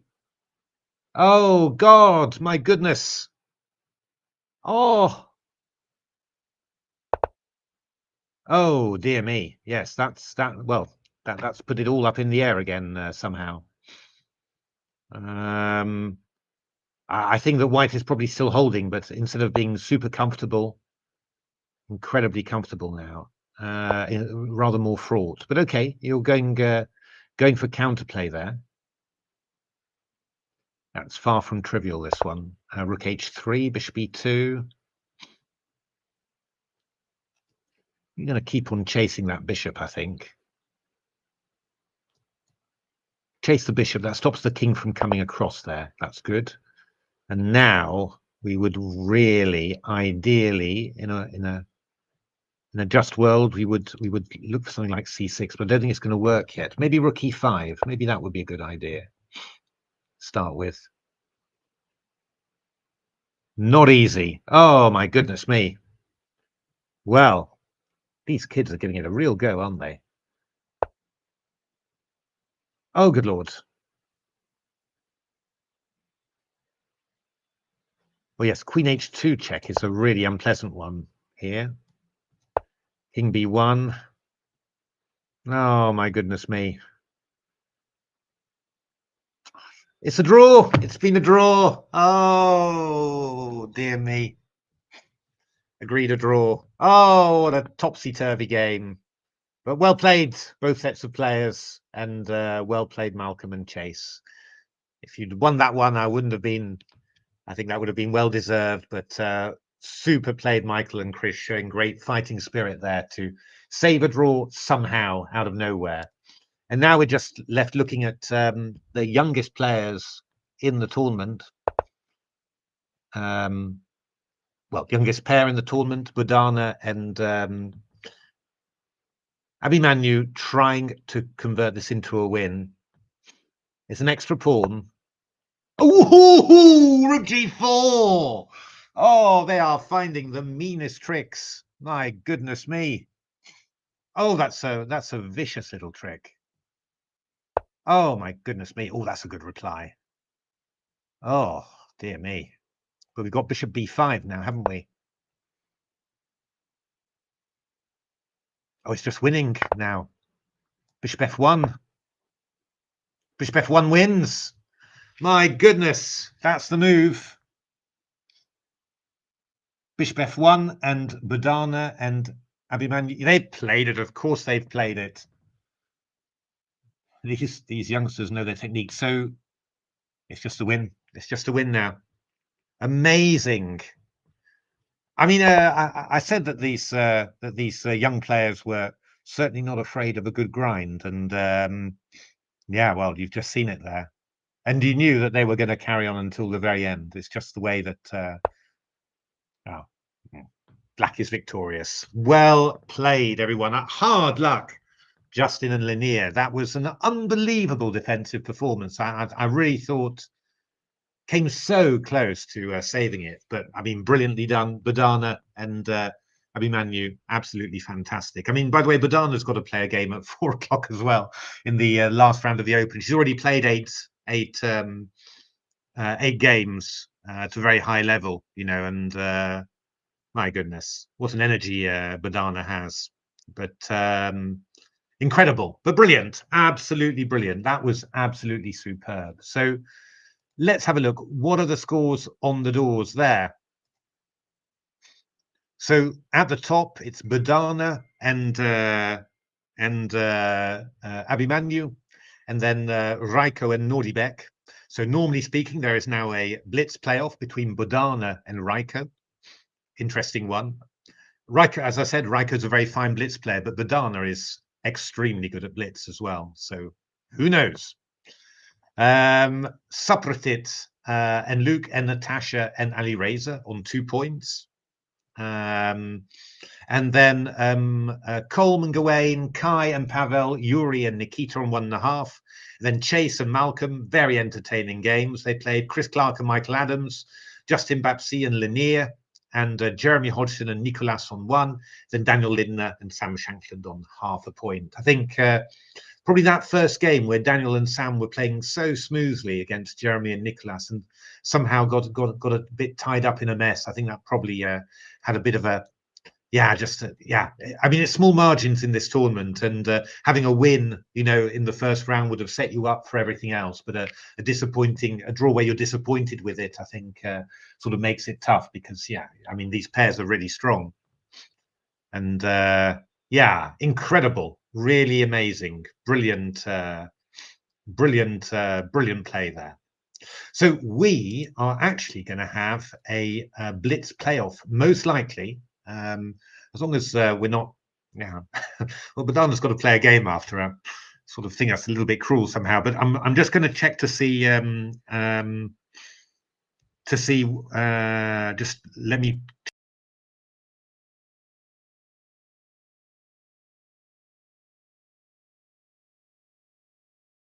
Or,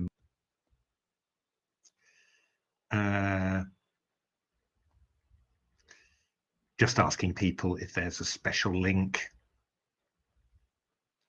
for the playoff. Let me know.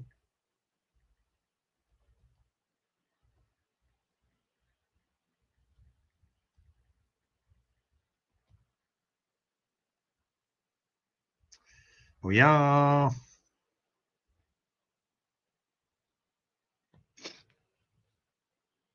We will see, or they might just add it onto there.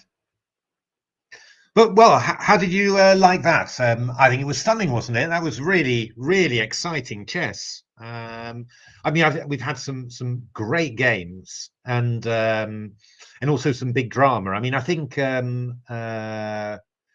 this was a very interesting game, the first round game, and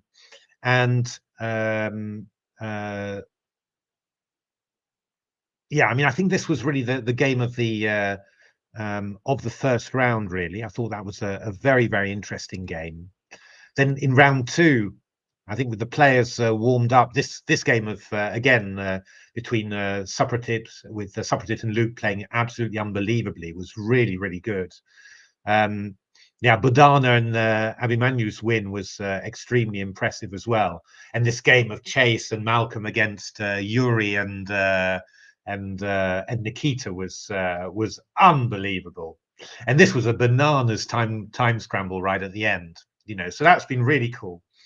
And then, yeah, this was a bit of a shame that there was a blunder on move 16 there, but this was thrilling to watch, you know, from a sporting competitive point of view. This was a really lovely attack, I have to say. And this was just bananas as well, of course, you know. So it's really, really good. So that's been absolutely brilliant. And although I feel a little bit sorry for Badana having to play playoff game, and then she's going to go right into her game in the ninth round of the Open. Yeah, you know, it's I will be thrilled, of course, to see a playoff. I'm just refreshing a little bit and just waiting to see whether I get a mail or something, just to see where it's going to appear. Oh, dear me.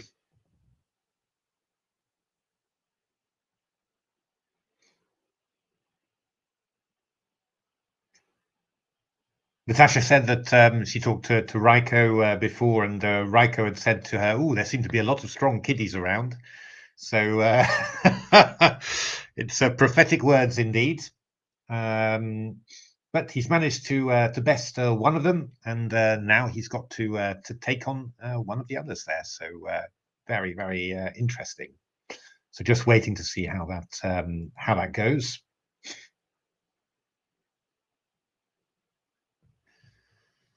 Ah, this is nice, isn't it? It's really a one-off event. I mean, there's in Holland. I used to play for a very long time in the Dutch Companies Championship, which was a championship for teams from Dutch companies with 4 players. And I played for my company, which was Sogiti, which is an IT consultancy bureau, quite big in Holland, a couple of thousand people. And at some stage, we had an amazing team. There was me, there was Dennis de Vreugd, who's a Dutch GM. There was Stefan van Bitterswijk, who's a Dutch IM. And Harold van Haringen, who's around 2250, a good player. And we also had, and I'm trying to, a Grandmaster, Harman Jonkman as well. So we actually had a team with 4 GMs and a 2250. So we did actually dominate, as you can imagine, for a few years. But of course, things change. And the nice thing is that even when we became a bit weaker, we still kept on dominating. And actually, the last year that I played, there was me, and there was Harold, I think, and then just much more modest players. I think you say 2000 rated, and we were certainly not the strongest team, but we still managed to win in the last round with miraculous last result, and that was probably the most enjoyable victory of all, I have to say. Playoff. Oh, they've started. There we are. I do apologize. So it's Badana White against Raiko. I would have guessed that because Badana always puts her bishop on g2 in these Sicilians. So it's 2 minutes, and I don't know what sort of increment we've got. So yeah, White's just a little bit better. There. But okay, no real issues for Black, really. Just solid, just not particularly doing that much. So I guess Black will probably play the bishop to f8 there. I mean, White might think about a little h4 here, just to tease things open. Why not? That's possible. Yeah, that's been done. I think that's just the most a very easy plan, and you're just waiting to see what Black will make of that. Yeah, you play the pawn for h5. You go h6, then for the ending later, it's looking quite good. So knight e5 played. Just hard for Black to find a plan. Sometimes you can play f5, sometimes you can play d5, but neither of those are looking particularly likely at the moment. I imagine Badana will throw in a bishop b6 probably, just to be irritating. That's always the nice point about these lines. It's a very nice structure. This. Okay, rook d2 played. I think Raiko might play d5 actually.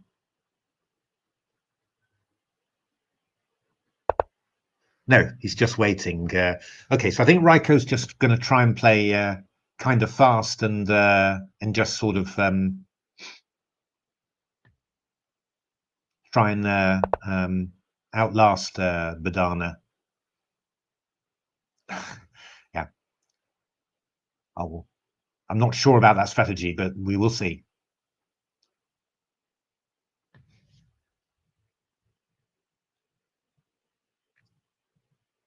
Yeah, I mean, the idea, I think, is to go knight d7, then it'll go queen c7, and then you'll be attacking that pawn, something like that. But yeah, f4, maybe you could have thrown in h5 first, but Badana's playing fast. But I will say that Badana's an extremely strong blitz player. So it's now, I mean, she won the British Women's Championship, UK Open Blitz Championship for women with 13 out of 15. And I mean, there's some strong players in there. I mean, she really did not look in danger at all, ever.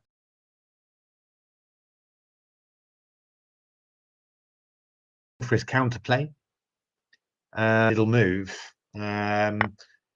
Ooh, Badana, that's risky.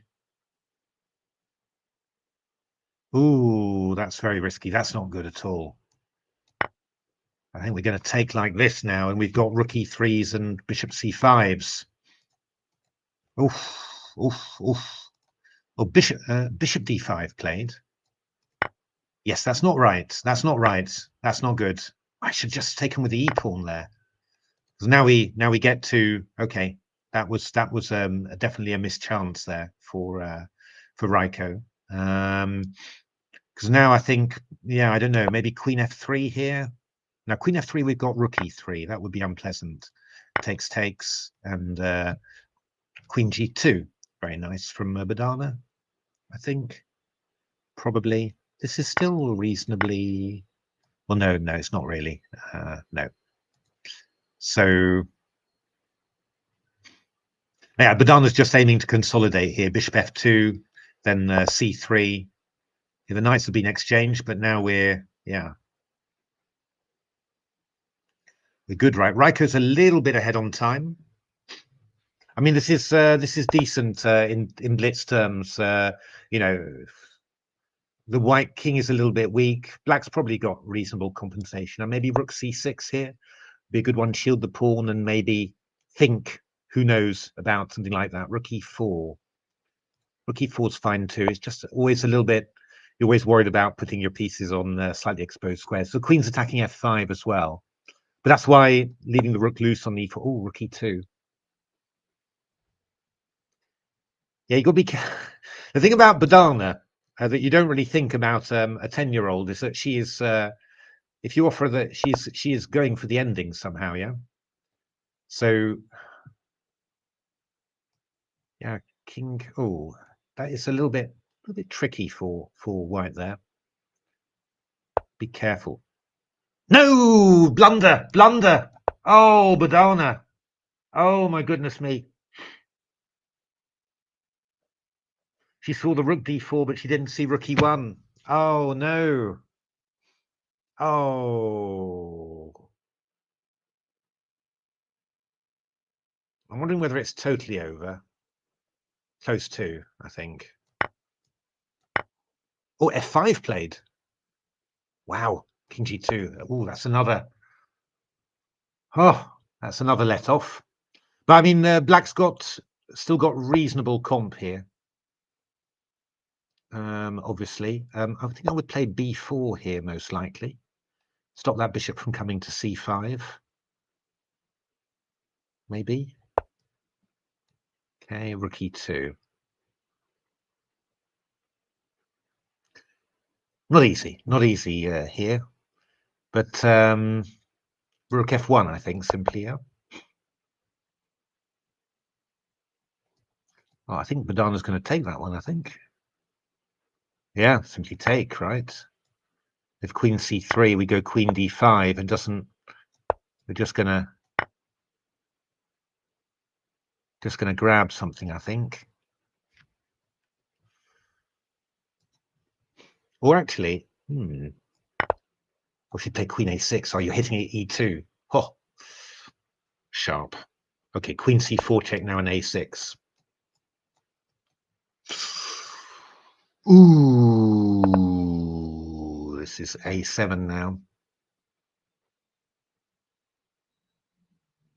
It's gone. It's gone now. It's totally gone.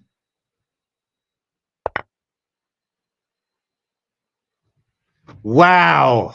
Oh, there was some luck along the way, but do remember that Badana's 10, and she's played 8 rounds of of uh, of a tough classical open before this and played a brilliant performance. Well done, Badana, and well done, Abhimanyu. Played brilliantly together. I thought they played absolutely. Yeah, they are, Mr. Beads. They're Badana's got to play her 9th game in her classical tournament now in about 15 minutes. Yeah, she's only 10. So, but brilliant, absolutely brilliant. What a result! What a game. A little bit of luck there. Rookie 1 check was missed, but yeah, I mean, she just converted it like a true pro, simply. And of course, you know, just the mental toughness just to ignore the fact, because I'm sure Badana saw that, you know, and when she played the move, you know, to ignore it and just say, well, okay, I get another chance, I'm going to win it. It's really impressive. And yeah, I also have to say that Supratit and Luke were really, really impressive. Just one blunder actually against Raiko and Nordibek, but their first 2 games were very, very strong, simply.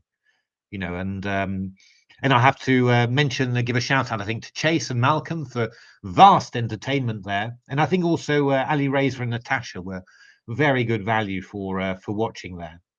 So very, very nice indeed. So yeah, I mean that was the tournament. I hope that you enjoyed this as much as I did, because I had an absolute whale of a time. But these are the final results then, with that extra game counting for Raiko and Badana. Badana and Abhimanyu Mishra, a team of a 10 and a 16-year-old, win the Pro Biz. Then second place, excellent performance by Raiko Vjatovic and Nordibek Abdusattorov. Great performances, Supratit and Luke, Natasha and Ali Reza. Then Coleman Gawain, Kai and Pavel, Chase and Malcolm, huge value. Great fun watching their games. Yuri and Nikita. Justin Babsy and Lenier Dominguez, desperately unlucky not to hold against Badana and Abhimanyu after a stellar performance, defensive performance. Jeremy and Nicolas, very tough, very hard to beat. Chris Clark and Mickey, and then Daniel and Sam. Really great games all round. Thanks very much, then Chess TV. Hope yeah, I hope to see you around on more streams on this channel. Thanks very much indeed. Huge thanks to XTX Markets for sponsoring this tournament. Obviously, all credit to Malcolm for this brilliant idea of the Pro Biz, which he started, and it's been going for 12 years. Just a massive success. And yeah, well, I'm sure follow me on Twitter for the last round of the Open, and yeah, just a last huge thanks to all the players, the pros and the biz, and huge congratulations to Badana and Abhimanyu for coming out on top. Thanks very much, everyone, for watching.